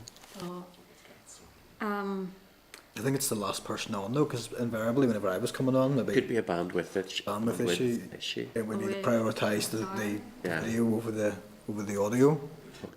I'll maybe talk to comms about that, Chair. When we seem to have more than 4 or 5 people on, it does seem that that's the first thing that goes is they drop picture and you just get signed. Yeah. Okay, so Peter, we were going to follow up then and rise to TEO around the communication piece. Yes, Chair. As the discussion sort of revealed, there are radio adverts going on pretty much constantly about the Trader Support Service. I'm sure everybody's heard those kind of when they're in the car and so on. What the other suggestions seem to be coming out of things was potentially, we've heard it several times now from different sources, that it would be best the message communicated by executive ministers. People are more likely to pay attention to that. So almost in the sense of the COVID media campaign where, ministers were giving very specific, if you do this, you need to do this, much as the officials were suggesting. There are adverts ongoing, and they're adverts that cover all regions, but that's how they're structured. If you do this thing, you therefore now need to consider doing this thing, and they push the Trader Support Service as well. So it may be a case of just asking the executive to either do more or at least let us know what they're doing. Members content with that? Mm-hmm. Okay then, so we're going to go back to item number 3, which is Chair's business. In Members' Pack at page 13, there's a clerk's memo on the informal meeting we did last Thursday with the Commission on a Gender Equal Economy and the Chief Executive of Women's Tech. The Commissioner of a Gender Equal Economy, there is a presentation, a slide presentation on creating a caring economy at page 16 of your packs. At page 26, there is creating a caring economy slide presentation with more detailed slides. At page 53, there is the unadjusted gender pay gap in Northern Ireland and the Republic of Ireland 2020 report. And just to remind members that we agreed to hold the informal meeting with Women's Tech to hear about a recent report it had been involved in producing, entitled Creating a Caring Economy, a Call to Action. It was a very useful briefing, so it was with a number of issues that we're going to potentially follow up on in terms of micro-inquiry as well, just around skills and childcare, different pieces that came out of the discussion. Chair, we've pretty much got the background for the skills micro-inquiry set up. We don't want to leave too much distance between the discussion event and the debate, so we're probably looking at pushing that into the new year just so that there's a less of a gap between them. But there's an incredibly helpful OECD report about skills here that was commissioned by the department that also takes into account COVID. It's incredibly contemporaneous. It's really, really useful. It's not often you get the opportunity to say it's a couple of 100 pages of gold, but it is, and it will be what we base the skills discussion around, because it sets out all the issues that need to be looked at, need to be addressed. And I suppose what's incredibly reassuring is that the department has already gone out and commissioned this. The Minister has welcomed it, and officials are now looking at how they can address a lot of the issues. So it will allow whatever the committee does to dovetail with the department. So we're preparing that now. What I'm hoping is we get questions format and some background to members, hopefully next week, and then we'll plan a date for that. The other thing I probably should just mention while I'm on the subject of the micro-inquiries is we have a date for our macroeconomic outlook report debate, and that's Monday, 8th of December. I'm saying that's a Monday? Tuesday. It's a Tuesday, the 8th of December. We have no indicative time yet, and that's still provisional and requires, I think, confirmation from the Business Committee. But that's kind of what we're looking at, so we'll provide more detail on that for members. We'd agreed a motion on that one. Business Office have had to add some commas, just from the perspective of a clerk reading it out. And also they had to add another "and" into it, but we bring that back to members to see. It's one of those things Business Office do have to do a little bit of editing just to make the thing manageable, but they did confirm you're not allowed to use full stops, so that they understood why there was quite so many semicolons. But yeah, we're looking at that, and we'd hope to bring in the Commissioner and some other colleagues for that skills debate. And there's some useful information there. I resisted the temptation to start putting legislation into the pack as well, but that's something we want to come back to look at. I know legislation here differs from legislation in GB, and that's something I think the committee may want to look at in conjunction with the department whenever a suitable sort of employment bill comes along, which one will, before very long. Okay. And I suppose also to reflect on our debate on Monday, which I think was well received in terms of the energy micro-inquiry report. I think it was a useful debate. So thanks to the clerk and the staff for Chair, all of their efforts in terms of that. Chair, I've actually this morning got a couple of emails from companies who, after hearing the debate, now want to know if we can help them sort out some of those issues. So I think we've become a new brokerage for that. We forward those on to the department because some of it's quite useful. People offering all sorts of very useful sort of products and so on. Okay, thanks for that. So moving on then to item number 5, which is matters arising. At page 176, there's a response from the Infrastructure Minister in relation to airport connectivity. We had agreed to write to the Infrastructure Minister on the 4th of November, and the Minister stated whilst her department is not directly responsible for air connectivity, she remains committed to working alongside executive colleagues, the Finance and Economy Ministers, to maintain air connectivity across these islands and further afield, and to consider measures required by the Executive to support the aviation sector. So unless members have any additional comments... Chair, it might just be worth reminding members, and I know it seems like a very long time ago, with the collapse of Flybe, you'll remember that the Executive was talking to the UK Government about support. That's all still happening and it's still out there, and the Flybe routes are still being picked up by small regional airlines, so that's all still in progress. That's happening in the background, I suppose now largely in preparation for when the air travel begins to expand out again. Chair, I think on that front, it might be useful just to get a brief from our local airports just on the routes that still haven't been covered. Yeah. Certainly noticed recently Belfast City Airport, Aer Lingus, or at least one of their subsidiaries, has essentially picked up most of the former Flybe routes, but it would be useful just to see where the gaps are. Will do. Okay, then moving on to 5.2, there's correspondence from the FE Principals Group in relation to the awarding of qualifications and next steps. So unless members have any additional comments to make on that. Yeah, John, go ahead. Can I come on just on the letter from the FE colleges and principals? It's an interesting letter and a development of a conversation and debate that we've had back and forth with both officials and some of the FE college leaders. I note in the last paragraph of the letter they're seeking further engagement. Yeah. Would it be possible to set up a meeting with them to continue that engagement and explore this matter further? Yeah, that was very much our sort of intention. Mr. O'Dowd's absolutely right. This is an issue that we have been keeping going in the background as we turned our sights more towards COVID and EU exit. But the idea would be a discussion forum just with the FE colleges and the training providers that also use the likes of BTECs and so on, just to get a more of a feel. So if members are content, we'll go ahead and start organising that. Yep.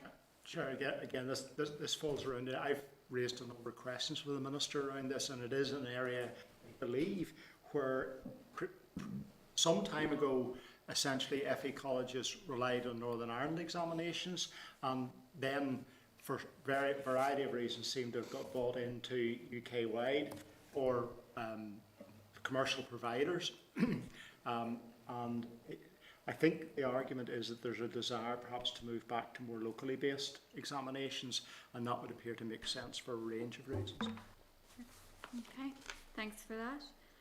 5.3 then, at page 179, is a joint letter from NICVA, WCVA and SCVO to the British Chancellor in relation to the Shared Prosperity Fund.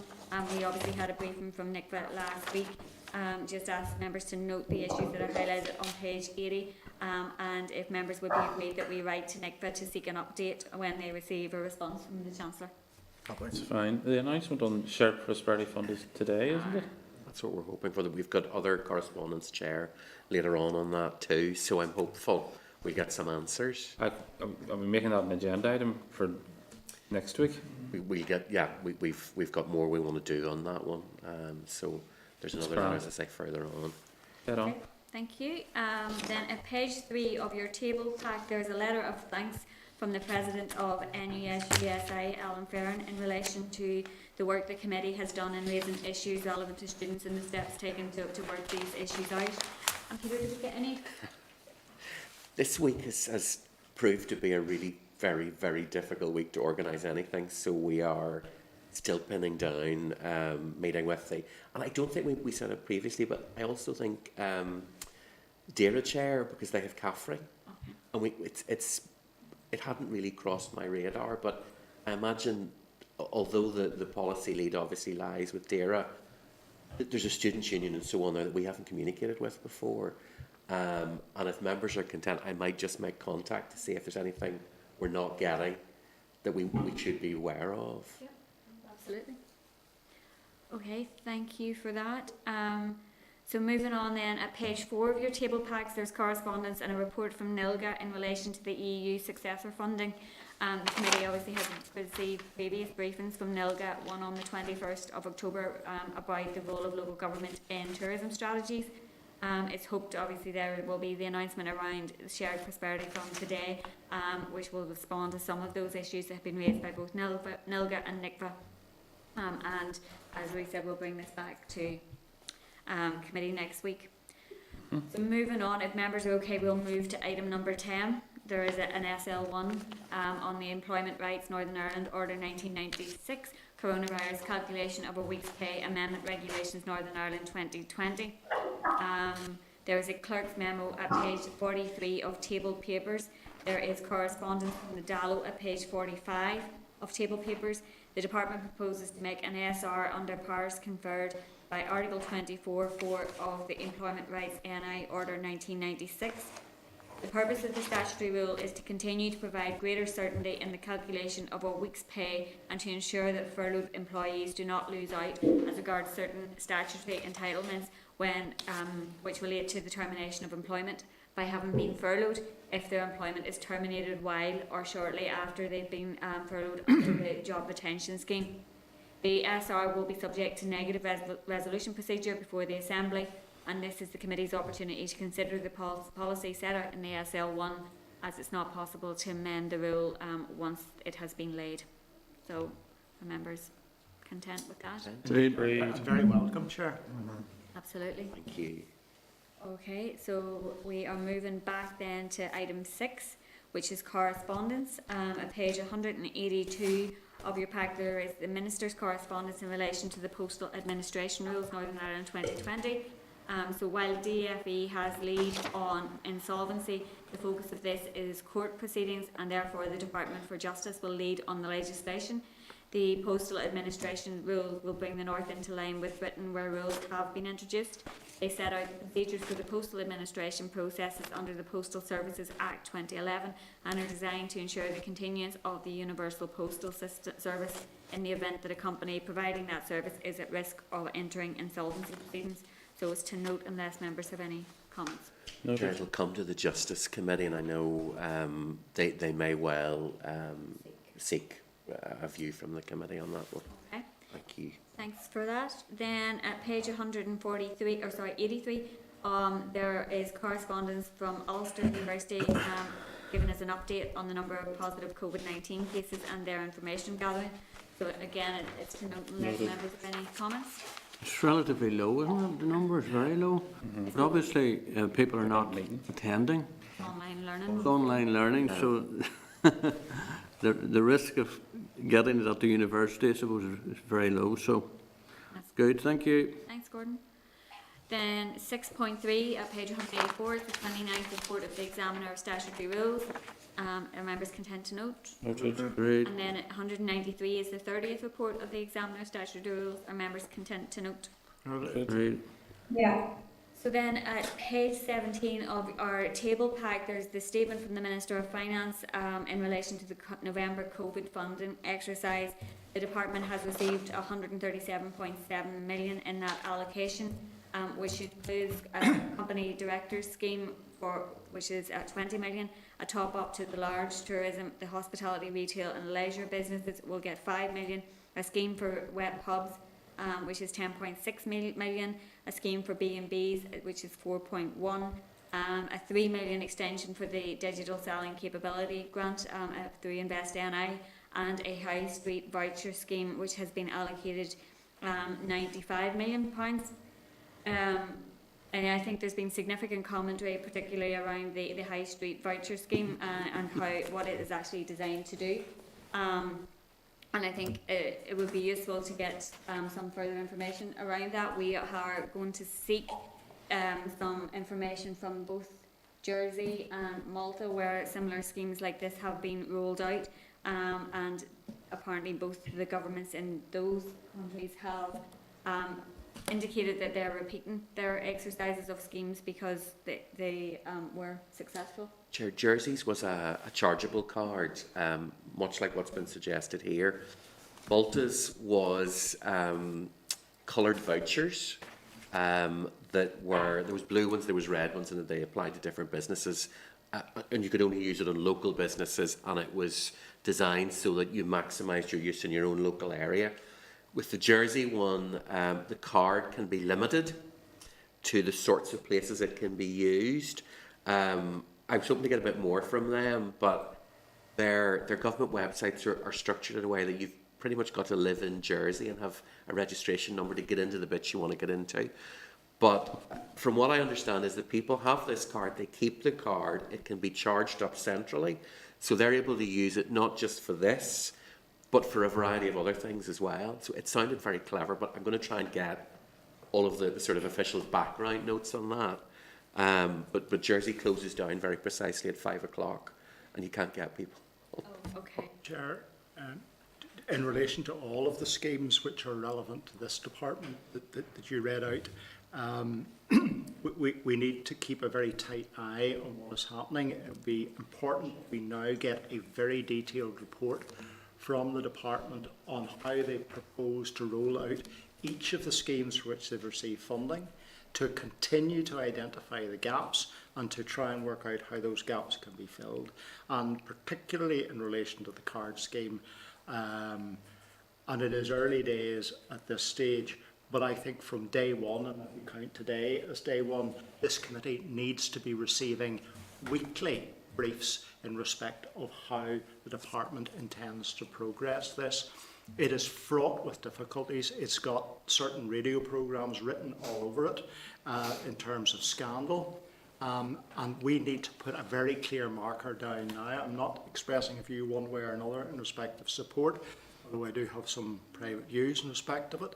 But I think, Chair, we need as a committee to take this extremely seriously. I appreciate the purpose, which is to deliver £95 million into the economy. Is that the best way to do it? And if it's been determined that that's the way, this is the way it's going to be done, then we need to take a very detailed and forensic examination as to how this is progressing. And that, if you just bear with me for a second, takes me into a second area, and maybe an area where we took our eye off the ball, which is in relation to this issue with regards to rates and wind turbines. Further dreadful news has fallen out of that today in relation to FOI inquiries and the role of the Economy Department in respect of that. And that, just if you like, is a clear demonstration of what happens if you do take the eye off the ball. So I think it's vital and imperative that if the department is to proceed with this card scheme, there are issues about, indeed, as the clerk has said, how you even procure the card, how much will that cost, all of those things this committee needs to have a hands-on, day by day, if not hour by hour, scrutiny of. Thanks for that, Stuart. We were, I was just going to continue, we were going to seek a briefing from an economist around the actual purpose of the scheme for next week, if members are content with that. Also, in relation to the scheme, we were going to ask members' agreement to seek officials to come in and give an oral briefing on the schemes overall. There are a number, I know members have particular interest around the scheme for the newly self-employed, which the 10 million was previously allocated for, and for now the sole company directors would be really positive if those schemes could get out to people before Christmas. So, so if members are content with that, and just in relation to the issue around the wind turbines, the committee had no. Chair, I've in a conversation I was having on another issue with the audit office, they are looking at that, obviously, and it's something we just never have sight of. That was, I guess, part of the automated process, but it is something I know there'll be a lot more information on. Chair, there are now substantial FOI answers in the public domain, and they are clearly of interest to this committee because there are detailed conversations between civil servants. It's the position of whether the PAC is going to look at this. So, I accept that their primacy in respect of that, but we need to make sure that someone is dealing with it, and if it's not us, then it needs to be the PAC. I fortunately share an office with the PAC clerk, so we talk about that and see where we are with that. Chair, just to come in. Sorry, no, there is Christopher and then there's Gordon and then... No, that's fine. Thank you. Yes, thank you, Chair.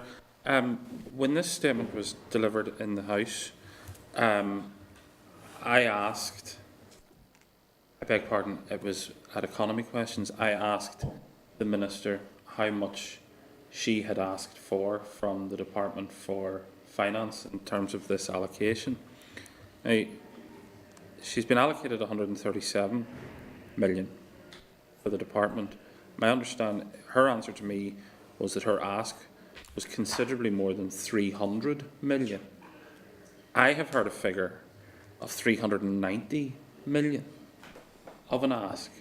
So in a situation where the Minister for the Economy asked for 390 million, now I appreciate everybody gets the arm in when they're trying to, but to receive just over a third of that which you asked for is important, because in coming weeks there will be members who will be seeking to batter the Minister up and down the Assembly chamber about, we need help for this, what are you doing about that, etc., etc. And I think it's important that we find out if the figure that she asked for was £390 million. What was that? Firstly, what was the figure? What was asked for? And secondly, what did the Minister intend to do with that which was asked for? And the second point, it's related, tangentially related to this. Last week, I had raised an issue about trying to establish from the department an estimated number once the relief schemes come to an end, what they estimate the number of unemployed would be, and just if we could... We have that in as a request. I think there's modelling ongoing. They do regular modelling on that, so they should be able to extract those figures for us and send us that as a briefing. But that request has gone in. I think it would be useful to know what was asked for, what was the intention in terms of what the Minister intended to do, because I think it is important that we're equipped with that information. No, I agree with Christopher on that point. I think it would be useful if we could get a breakdown of that in relation to similar to what we get from monitoring lines. There was a prioritisation of the bits that were made by the different department. And just, I suppose, it would maybe be useful to mention that we had hoped to get the Minister in to discuss these issues.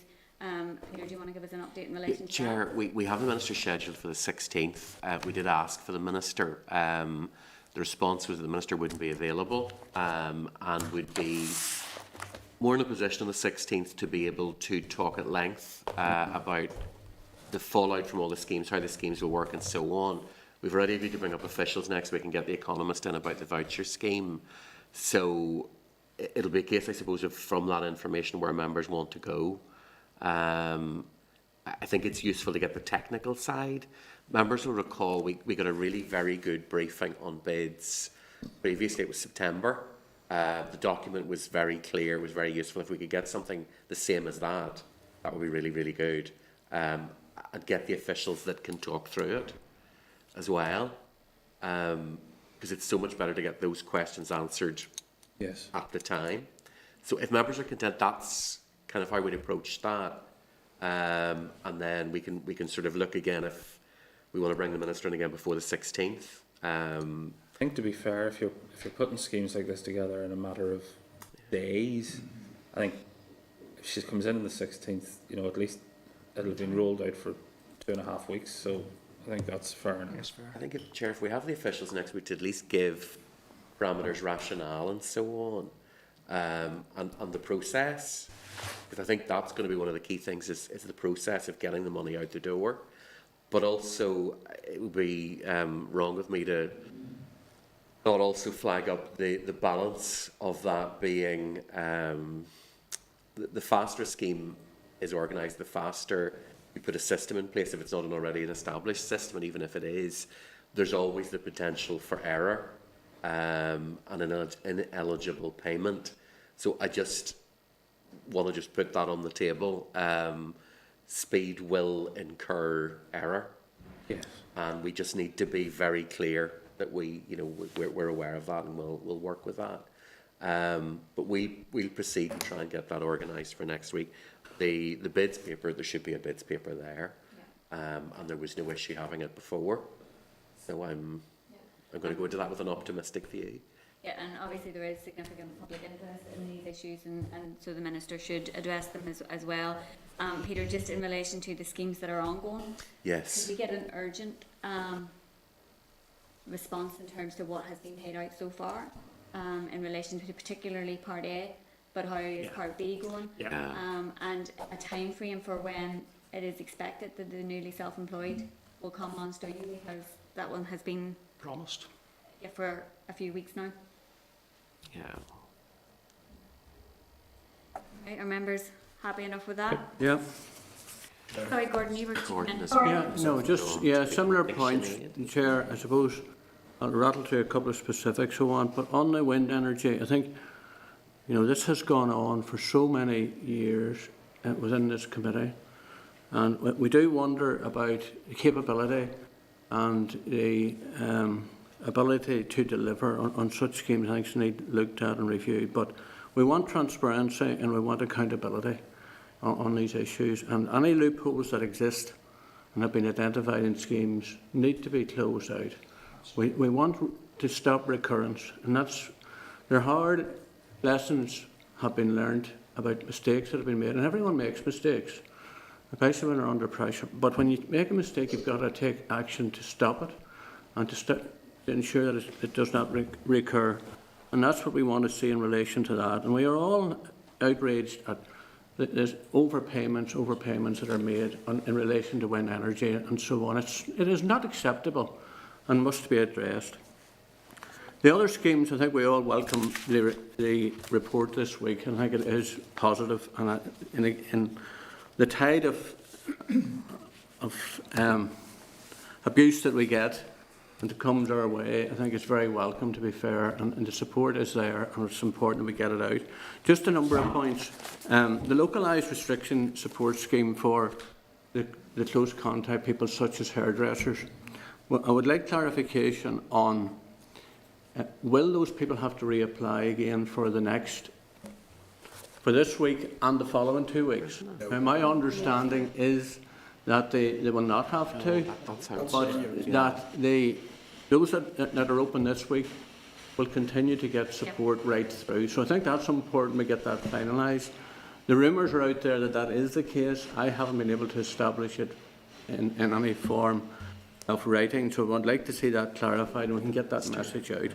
And there are a number of other points. Hotel sector need further support, and I've had contact today from the hoteler in North Down. The impact of the 3 household rule is already knocking their business back over Christmas, because people will now be able to sit safely at home, well, safely in brackets in homes, and they're now withdrawing their bookings from local hotels because of that. So there's a major impact there, and I understand there's a scheme being drafted up for the hotels support, so we need to keep the pressure on that. Just a couple of other things. The golf courses. I know you might think it's all a bit of fun, but there's a major concern out there why golf courses are closed. And I understand from messages we got today there in the meeting that organised fishing is now being permitted. Now, if organised fishing is permitted, I don't see a lot of difference in proper managed golf courses where members go in, and golf clubs have set up COVID management systems and have worked well. and they're relatively safe places to go. And by the way, I don't play golf, I haven't time, but at the end of the day, I think it's something that needs to be looked at and looked at urgently. It's a very healthy occupation for those that have time to do it, and I think we should be doing our best to support it. A couple of other things, just estate agents. We have a number of estate agents on to us who would certainly like to continue business in the next 2 weeks, and business in some areas is good against all the odds, and you know, again, in a COVID compliant system, I think they should be seriously considered. So I'd appreciate those points being added in. The taxis, finally, just the taxis, I think we're all concerned that that has dragged on for far too long and needs to be addressed. And I know we have made efforts here as a committee. We've lobbied strongly and hard on it, but I find it most disappointing that we haven't seen movement on the taxi situation. Thanks, Chair, for your tolerance. Thank you, Gordon. Peter, perhaps we could write about the golf. Yeah, because I suppose it is the ultimate non-contact sport, isn't it? You know, there's really no contact there, and you're outside. So I don't totally understand that one, but we'll put that through to Good man, thank you. Sorry, Chair. Are we seeking clarity on that point in relation to golf courses, or what exactly are we seeking? Clarity whether or not they can, and what the reasoning is on that. Okay. Is it sorry, was it you, Mr. Dunn? What was the sort of fishing that you talked about? What's that, sorry? You'd indicated there was particular type of fishing. Yes, yeah, sports fishing or fishing. organised fishing. It's the clarity of comparability. Yeah, I guess they've got that now for fishing clubs that go to lakes and reservoirs and so on. That has now been approved by DERA. Okay. Thanks for that, Gordon. And I suppose just on your point about the support, the click and collect as well that has now been announced. Yes. That for non-essential retail, they will still be able to get the financial support even if they do the click and collect. So that has been confirmed as well. Chair, sorry, there's John Stewart. Everyone wants in, yourself. Be patient. Thanks, Chair. Just to follow up on a couple of Gordon's points, I've got a number here. My understanding, Gordon, and hopefully we'll get clear on this, is that estate agents can continue to be open. I think. And that as long as they work within the current parameters, they're allowed to. So that is good news. That's certainly the advice that I've been passing on to the estate agents in my constituency who've been contacting me. With the golf courses, I totally agree, because in the winter time as well, there's probably a fifth of actual people playing compared to the summertime, and they're able to continue the summertime. So the winter season is actually a lot more limited in terms of the numbers taking place, and it is as open as you can get in those spaces. And I had the clarity this week. The only bit of clarity I've had, I have to say, from LPS and Invest in I is that those will automatically be paid to those who are entitled to the grant who've already applied. The problem is, Chair, that we're still, I'm sure we're all the same, getting inundated with constituents who own businesses that applied over 5 weeks ago for either the LRSS scheme or the Invest in I scheme from the Department of Economy, who cannot get their money, who cannot get any updates, and then after they do get an email after 5 weeks, it says something like, please provide an accountant's letter. And these are ladies or young men who rent chairs in salons who don't have accountants. They are people who have never needed accountants. They are driving instructors who have all the credentials you could possibly need through the Department of Infrastructure to validate their credibility, and are still being asked for accountants' letters. What on earth do these people have to do to get their money? It is despicable. We're now in the mouth of Christmas. It's a cliche to say it, but we quite frankly are. And they have no faith. And when they hear these announcements, which are great, and the prepaid card, I think, could well be a fantastic scheme to stimulise the economy. But given that January, when we're talking about rolling out, it's 6 weeks away from now, it's taken 5 weeks for people to get an email to say that their application is being processed. I mean, on the director's thing, it's great, long overdue. But again, I agree with you, get by Christmas. There's a ready-made portal, the hardship grant portal is there. But again, we're 4 weeks from Christmas. Yep. So we need to do all we can. I want to say, people, whatever it has to be done, around the clock working the processes. I mean, another girl just emailed me while we're in this meeting to say she just received an email 5 weeks after applying for the scheme to say she needs an accountant's letter. 5 weeks. She says she doesn't have an accountant. She's nearly in tears. I mean, this is just cannot go on. And there is no place to get any answers. I have taken that, probably we've all done it. Ian Snowden has been fantastic, but it shouldn't be down to the Chief Executive of LPS to go back to each individual MLA to get an update. There's no helpline. There's no one to go to. and they're just crying out for help. And I just fear that a lot of these are going to be delayed or overlooked. Again, someone's contacted me here this morning to say he's been told he can't get the grant because they're using Google and other search engines to verify whether his business exists rather than using the information he's provided. You know, there's no appeal mechanism. There's no one to speak to. We just need to get all this through. And if we're given someone to talk to, we could get these answers for people. But I really feel for them because it's just not acceptable. Yeah, no, thanks for that, John. In relation to the accountant's letter, I've raised this with InvestNA and was told they don't need an accountant's letter. It's not a requirement. It's for people who wish to use it. That's not what the email says. I've raised that with the Minister as well. Well, to come back on that, Chair, the Chair of the Driving Instructors Council contacted me yesterday to say the only driving instructors in the country to be paid so far their grant are the ones that provide accountant's letters. So it is being prioritised. And the Minister said in the Chamber on Tuesday all those who provided accountant's letters have been paid. So I suppose that is as a concern. So Peter, can we read that? We have had a written response from the department indicating the accountant's letter wasn't necessary. So that's a concern if that's coming back prioritised as well. That's it's not needed. A flaw in the process. No. The verification credentials provided by the Department of Infrastructure for a driving instructor are as secure and legally binding as you require. So. These are all businesses that are either they're on somebody's system, they're licensed, or they're registered. There's taxes, there's company names that have been registered, and so on. But just to highlight the point again, driving instructors, beauty salons, and hospitality represent a small percentage of the total number of businesses that are now being forced to close down this lockdown. If we can't get answers now, and these people can't get paid in 5 weeks, what on earth sort of SH1T storm are we going to face whenever everyone's applying for these grants? It doesn't bear thinking about. I have 6 more emails this morning from local businesses, some with reference numbers, Chair, but still no money. Do you see the issue particularly about the contact point? It's one we've raised previously. And have raised again, Chair, because it came out of last week's meeting too, and we have been told go through private office. Yeah, that's very, very slow. And we understand that there is a high volume of communication going through, but people are very, very frustrated at this point. So we need a we'll contact. Make that point again. And as John has said, Ian Snowden from LPS has been fantastic, but it's a similar situation if you're here and you're trying to get information from Invest or others. So we need to have a direct contact point if that's possible at all. And one final point, I don't want to have to play a negative role in this or a critical role. I think we all want to play a constructive role, which is why we look forward to seeing the department officials in next week to feed into this, because it's better to highlight what could go wrong and how these schemes could work better than come back in 6 or 8 weeks' time and say, why wasn't this done? So I think we're all wanting to play that constructive role and help wherever we can, but we need to have the ability to communicate, and we just don't. Okay, thanks for that. Sinead, can we? Yep, you're in the spotlight.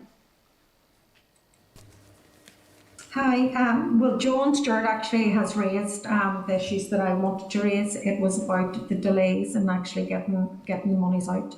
As I say, dairy's 2 weeks ahead, so some of our businesses are now 7 weeks without money. And as I raised before, some of these are family businesses, so 2 or 3 members of the one family are left without support. It has been extremely difficult. People that have never found themselves in debt before or never without income are really, really struggling to the point of considering closing down their premises. So it is really important, but I do feel that it must be a manpower issue. There has to be a resource issue here of an inability to deal with it. And as John says, this is only going to get worse in the next couple of weeks because there's going to be more applications coming in as a result of more businesses being closed down. So I think we need to urgently find out what the problem is. Is there not enough people working on this these particular schemes? Because there appears to be absolutely a complete blockage somewhere along the line. And then the other thing that I would just like to say, it's about the voucher scheme. I don't know enough about it, but the jury's out about how effective it's going to be, and we'll wait until the Economist comes in and gives us an idea next week. But there's been a lot of mixed messaging around it. The Minister on Monday indicated that it was going to be a payment per household of in the region of £200, and then yesterday we learned through the media it could be a £50 voucher per person. I don't know if it's the most effective use of money. I just really get very uncomfortable when I hear of many businesses that haven't received a penny, and yet we're doing some of, implementing another scheme that seems to be extremely generous. But we need to make sure that there's a lot of transparency and governance around it.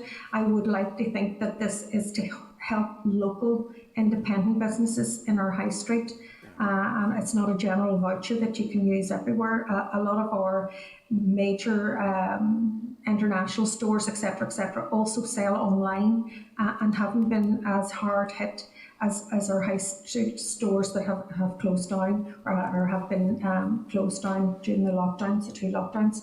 And I also really we all need to know what is these schemes. I have not a clue what that wet pump scheme is for the 10.6. So greater clarity is required. And I think us in the Economic Committee were expected to have some kind of insight into this, and we really don't. We're as much a see as other members of the public, which probably isn't very reassuring to the general business community or the general public. Thanks for that, Sinead. Gary's in first, and then yourself, Christopher. Yeah, thanks, Chair. I suppose I echo a lot of the comments that have already been made. I do share the concerns of my colleague Christopher Stalford in relation to the bids that were made. I appreciate that there's a limited pot of money. At the same time, the over 300 million which was requested would have done a lot more in terms of trying to obviously get us out of this situation, but also as we look to the recovery phase. And the voucher scheme, the people that I've been speaking to in the business community see that as a welcome move, because January and February will be a more difficult period. We know that people will spend money as they come to Christmas if the shops are allowed to open. Prior to that, January and February we will be in a different situation. But I think, like other members, we need to see the detail in that. I think it was unhelpful, some of the commentary. I know that the Finance Minister did give a figure of £200 per household. That didn't come from the Department for the Economy, but in saying that, that's not to say that wasn't the information that he had at the time, based on the higher level of support that would have been required as opposed to the 95 million the Department for the Economy did receive. But another point that I want to make is around the confusion that some members seem to have around these schemes that are available to businesses. The local age restriction scheme, which has been pointed out and which has been in play in my constituency for quite some time, there has been a huge level of disappointment in terms of the payments made out to that scheme. The Finance Minister yesterday in the Chamber indicated that less than 50% of payments have been made. That's deeply worrying, and as Sinead has said, in terms of our constituency, we've been dealing with this for 2 additional weeks beyond the rest of Northern Ireland. So the impact here is no doubt greater than elsewhere in Northern Ireland. It's just, I wanted to put that point, and that's not a criticism. It seems to be right across the board that people don't know where to go in terms of questioning particular schemes. Like, I had people on to me this morning in relation to Part A and Part B of the schemes put forward by the Economy Department. Other people are coming on around the premises. And it is important to say, and I have to thank Sue Gray in particular in terms of the Finance Department. In fairness to her, she has been very proactive, but as others have said, maybe we need to look at capacity and resource within departments to get these schemes out much more quickly, but efficiently and effectively to the people that need it as well. So it's an ongoing point, but hopefully we can take it up with officials when they come forward to the committee as soon as possible. Thanks, Gary. Christopher? I just want to make 2 points. Firstly, I agree with what has been said in relation to the need for the scheme to be properly constructed and scrutinised. And one of the ways in which I think it is important that it's properly constructed, I would personally, in the context of what we now know about the effects that COVID is having in terms of domestic abuse and control, a single household payment is something that I would be uncomfortable with. So I think that's something that should be factored in. And then more generally, I think people of this country are losing hope, because it's really depressing, and to be honest, that every time the latest set of restrictions to the economy and economic activity is announced, the day after they're announced, we have senior officials from the Department of Health doing the rounds in the media saying this might be enough, or this might not be enough, and when this period of time's up, we're going to need more. And it's just knocking the soul out of people. So while we're saying to people, we need to undertake this course of action for a fortnight, I find it really dispiriting that, a couple of days after that's announced, you have people from the Department of Health doing the rounds saying, you need to do this, but in all probability it's not going to be enough, and we're going to be backlocking more out of you. And I just think that's soul destroying for people. If we're going to encourage people to go down the road of closing down economic activity, enduring loss of income, enduring all of the restrictions that we're placing on their lives, they need to have a sense of hope that there's an end in sight.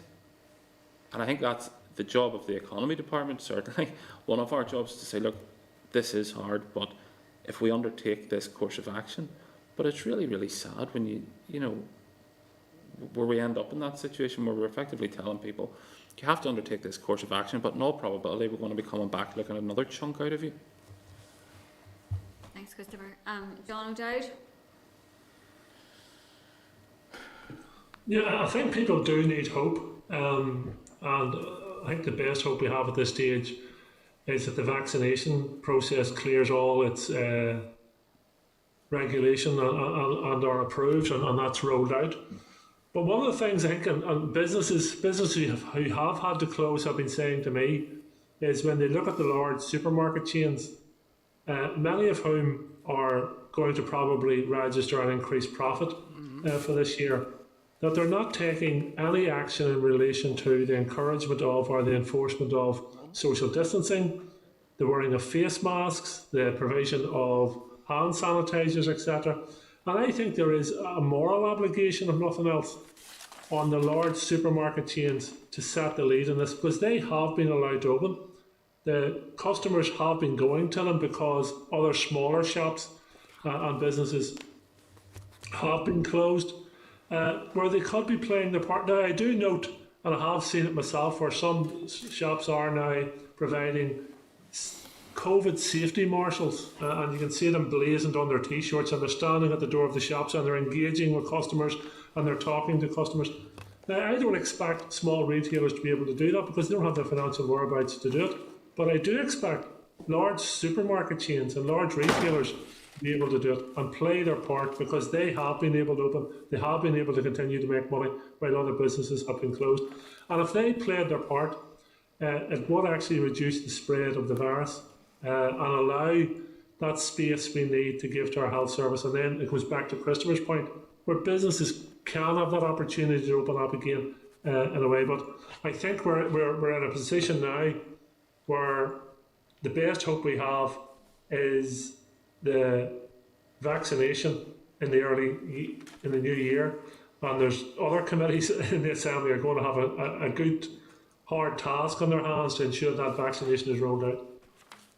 Thanks for that, John, and thanks for the discussion. I think it is really important that we air the concerns and frustrations of businesses that are contacting us, and we continue to do our best as a committee to ensure that payment gets out as quickly as possible, and we continue to endeavour to put all pressure on that we can. The BBC is reporting live on us, and we have articles on their website with direct and contemporaneous quoting. There's just one wee point on the hotels. A lot of those hotels, because of the rateable value, got no support on their rates initially, so they've had little or no support right through. So I think it's important that scheme for support of hotels is pushed forward, and endorse what has been said in relation to it. Did the Finance Minister comment on that? That was in his speech the other day in relation to it being for businesses over the 51k. that missed out previously, Yeah, the larger that was- business one. So That hopefully support should Gordon be don't say- available. But we all, I suppose, are looking forward to hearing what the officials have to say next week, and it would be good if they had some detail under each of those headings to give to us. I'm very much hoping those officials will be coming next week. I will certainly be doing my best to ensure that. Good. I noticed, sorry, the B&Bs are covered extensively, but the hotels are not in this programme. So I think we've made it clear we're keeping the pressure on. Thanks, Chair. Thanks, Gordon. Just very briefly to comment, and I appreciate he's left the committee now, but in relation to what Christopher Stalford was saying, and I appreciate that this committee's prime responsibility is to do the very best that we can for our economy and for those businesses that are players in that economy. But the reality is that honesty is what is required here. And if there's a hard health message to be sold, it needs to be out there. Of that, there must be no doubt whatsoever. There's a balance to be struck. I accept that. But if people are not accepting health messages or trying to water them down, then it's little wonder that officials are trying to mop up afterwards. Thanks, Gordon. Okay, so we'll move on then to our next item, which is 6.6. Yep. Page 26 of table pack. This correspondence from an individual about the controlling of the price of LPG.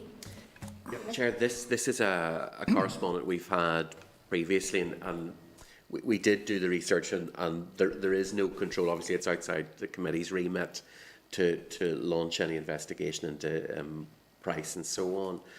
The department doesn't control it, and as the email indicates, it's largely controlled by the suppliers because it's a market-driven pricing. Mm-hmm. We did roll it into the issue around costs of alternative fuels and fuel poverty in the debate.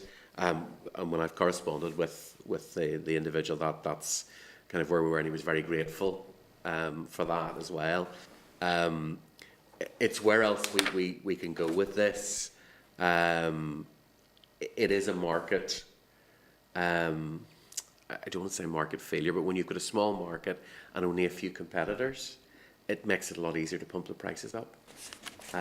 It's not a huge market. Now, if it was a bigger market, then you bring in more competition, you then attract the attention of the regulator.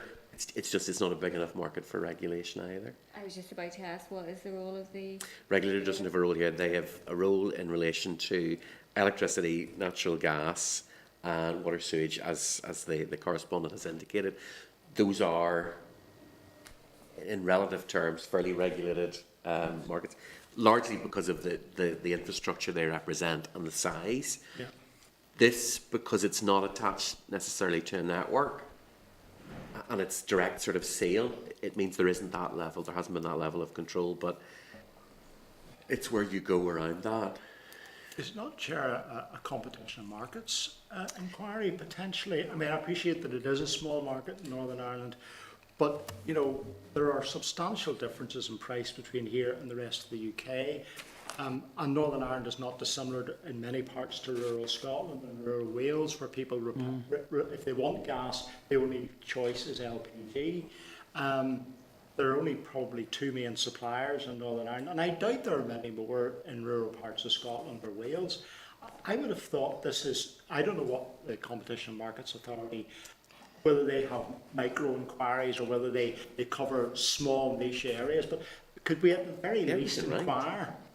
What about the Consumers Council here? And the Consumer Council has collates complaints.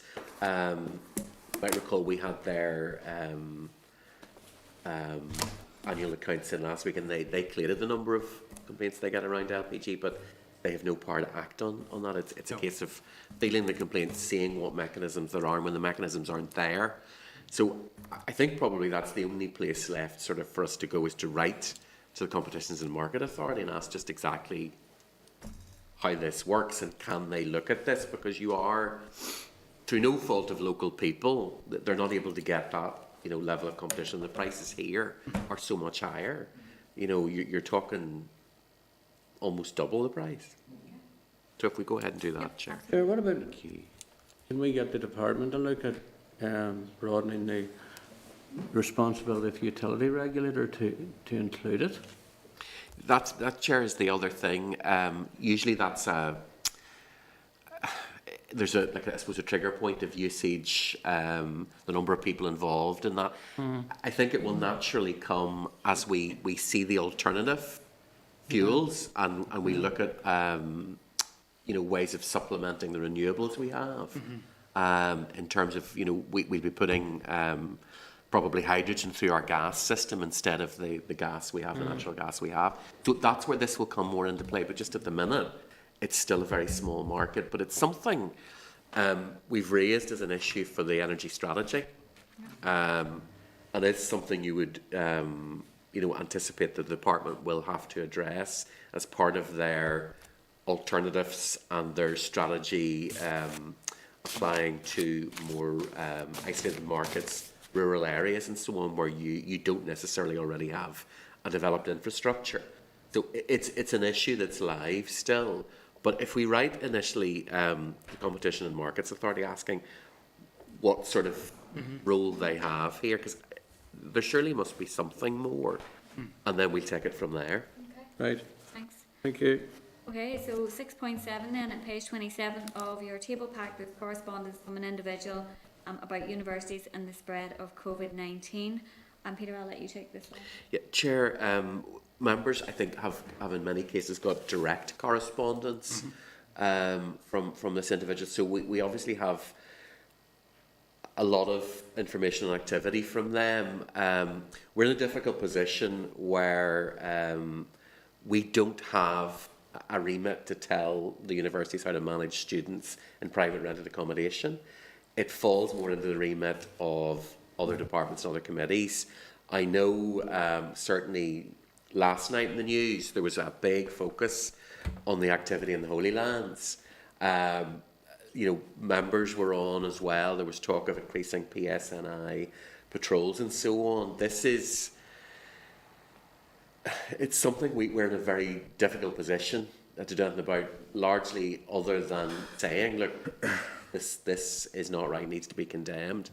In terms of the university's independence, but beyond that, the fact that students have been given the facility to go home, there is testing, there will probably be priority vaccination for students as well. It doesn't leave us a lot of room to manoeuvre, other than condemnation that this is going on in the Holy Lands, particularly that there's no social distancing, that none of the precautions, none of the restrictions are taking place, and students whose courses are now online do not need to be there. In relation to the specific ask about... We can't launch a public inquiry. We don't have that facility, and it's out with our remit. That's an executive or ministerial decision. And I know the department has had all of these queries and responses, and there's a lot of contact with the universities too around FOIs. So if members are content, Chair, we'll write back to the correspondent and indicate that we don't have the ability to intervene and call a public inquiry as they want us to, because it's beyond our remit. But there obviously is an issue there, but it's simply beyond what we can do. Chair, we also need to bear in mind that the department and the minister encouraged the universities at that point in time to bring students back, because the universities gave an assurance that they would be providing a safe environment. There is a relationship between the department and the universities, one encouraging the other, and obviously the department was not prepared to pay additional funding to the universities to obviate some of the problems of bringing students back to the Holy Land. Don't wholly blame the universities, because at the time, I suppose they believed they had reasonable COVID-safe plans in place. The wheels fairly quickly fell off those COVID-safe plans. That's the reality of where we're at. But I wish you luck in encouraging the minister to do any sort of inquiry into something which she encouraged to happen in the first place. John O'Dowd? Thank you, Chair. Clearly, disturbing scenes in and around the Holy Lands a number of nights. But it's also worth noting that it's not all students, that people travel to the area because for a variety of reasons, and many of the students who normally reside in the Holy Lands are actually studying from home. So while clearly there is students involved, there's also other walks of life involved as well. So I'm always a bit concerned when students, the tag is put on an event because it is students. And in fairness, there's also a wide range in age groups of students, some of whom partying days are long behind them. So we can't just use that brand in terms of students. But we did, I'm wondering, is there any word back from the department? We had raised the issues last week following a town hall event organised by the Students' Union, where there were some harrowing stories of the experience of students over this last period of time. I'm just wondering, is there any response back from the department to the issues we'd raised last week? Not as yet. We're hoping once we get the chairs together, we'll be able to do more of a collective, take the issue up collectively with the executive. I think that's, Chair, probably the other thing I would say is that this is going to need to be cross-departmental. You know, it's going to be the whole executive making a decision as to how they want to approach this. As Mr. O'Dowd has said, this isn't just students. You know, when you get this kind of disorder on the streets and when it is breaking all sorts of regulations and so on, it kind of goes into the hands of the police and the sort of the authorities there. You know, and we know that people have been cautioned, and we know that you know, there probably will be court action pending there as well. So it is going to be that collective approach, and it now occurs to me we need to involve. No, we don't really say the Justice Chair. Did we say the Justice Chair? I don't think we did. That we probably need to do that as well. I guess, Peter, I suppose it is important to also say the enforcement side of it, and that part of the issue in relation to students is one aspect to it. There are many other aspects to it that we have discussed at length in terms of the providing the guidance and the support and all of those things that really there does need to be a focus on. And Stuart is quite right that the Economy Minister has a particular remit in respect of that, and our ongoing call has been that she should take the lead in respect of those issues in terms of a coordinating role. Sure, because we have written to her to say that, and to the executive, the First Minister, and we've also written to the Health Minister on this as well. It is just getting that coordination, and you know, actually tackling that situation as it continues to develop. It's one of those things of, you know, it's kind of hard to pin down now why particularly it's happening, and it's almost one of those sort of, the more attention it gets, the worse it seems to get.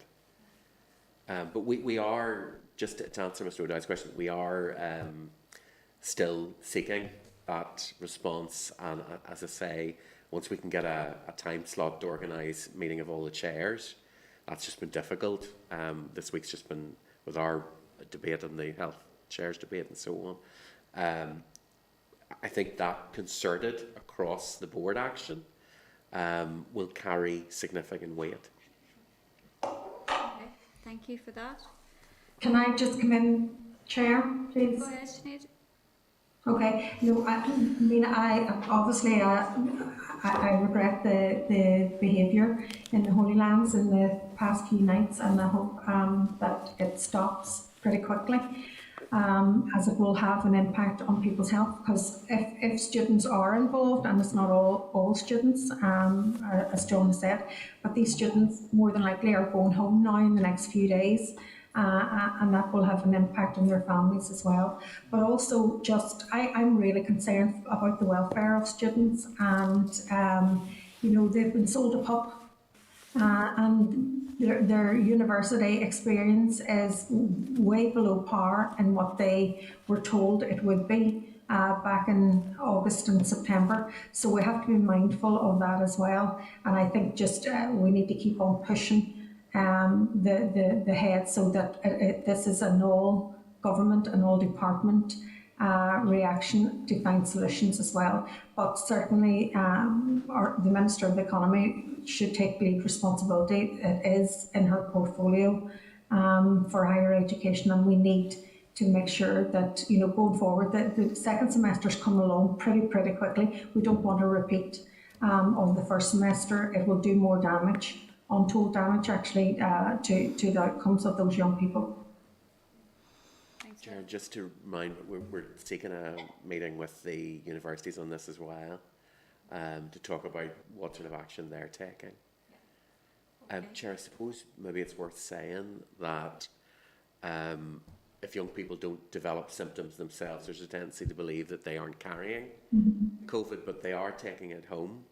And members will all have heard the adverts, you know, don't be giving it to your father and your mother and your granny. But I think that's part of the issue, is those who aren't symptomatic don't think that they're ill or don't think that they can be carrying the illness, which we're now aware is patently untrue. Okay then, so moving on to 6.8 at page 37 of table pack, there's correspondence from an individual about being excluded from the exclusion of directors from government support. Obviously, as we now know, the executive has agreed the £20 million measure to help directors who were previously excluded. So if members are agreed, we will respond to the individual and see if the scheme announced will help them. So. Probably this is the same one.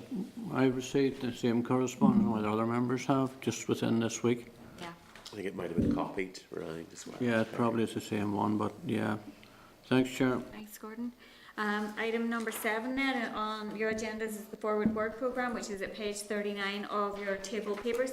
Are members content with that, in mind that we have already added something? It'll change and evolve, Chair, and we'll bring it back up next week. Okay. And just then I have one item of any other business. It's just in relation to the apprenticeship recovery strategy. Obviously, there was a significant amount of money put towards retaining and recruiting apprentices for this academic year and subsequently. And we have not then seen, you know, the additional restrictions. It would be useful if we can get an update as to the uptake of the retention and recruitment schemes, and if there are any implications in relation to money having to be spent by the end of the year in respect of that. Members content with that? Great. Okay. Yeah. Can I raise another point under any other business, Chair? Go ahead, Sinead. Okay. It was really in relation to a point that Gordon raised earlier about the taxis, and I totally agree with him. It's important that they get support. Now, there is a support programme and monies are going to come out from the Department of Infrastructure on Monday. However, that is just for operating costs that they have incurred, additional costs. It is not support for loss of business or anything else. Now, what I want to understand is why is that one particular sector not getting any support for loss of business? You know, it is literally the only sector that has been excluded in terms of in its totality. You know, if we're supporting pubs, we're supporting wet pubs, etc., why are we not supporting the taxi industry as well? So I think we should write a letter to the Minister and ask, because it's a completely different scheme that has been run out by the Department of Infrastructure. It is just about overheads, nothing else. And in relation to that, Peter, are they eligible for the Part B of the CRBSS? You would have assumed that they would fall into that Supply chain, hospitality, tourism, etc., yeah. Okay, members happy enough with that? Great. Moving on then, our next item is the date, time and place of our next meeting, which is next Wednesday, the 2nd of December in this room at 10 a.m. So, meeting is adjourned.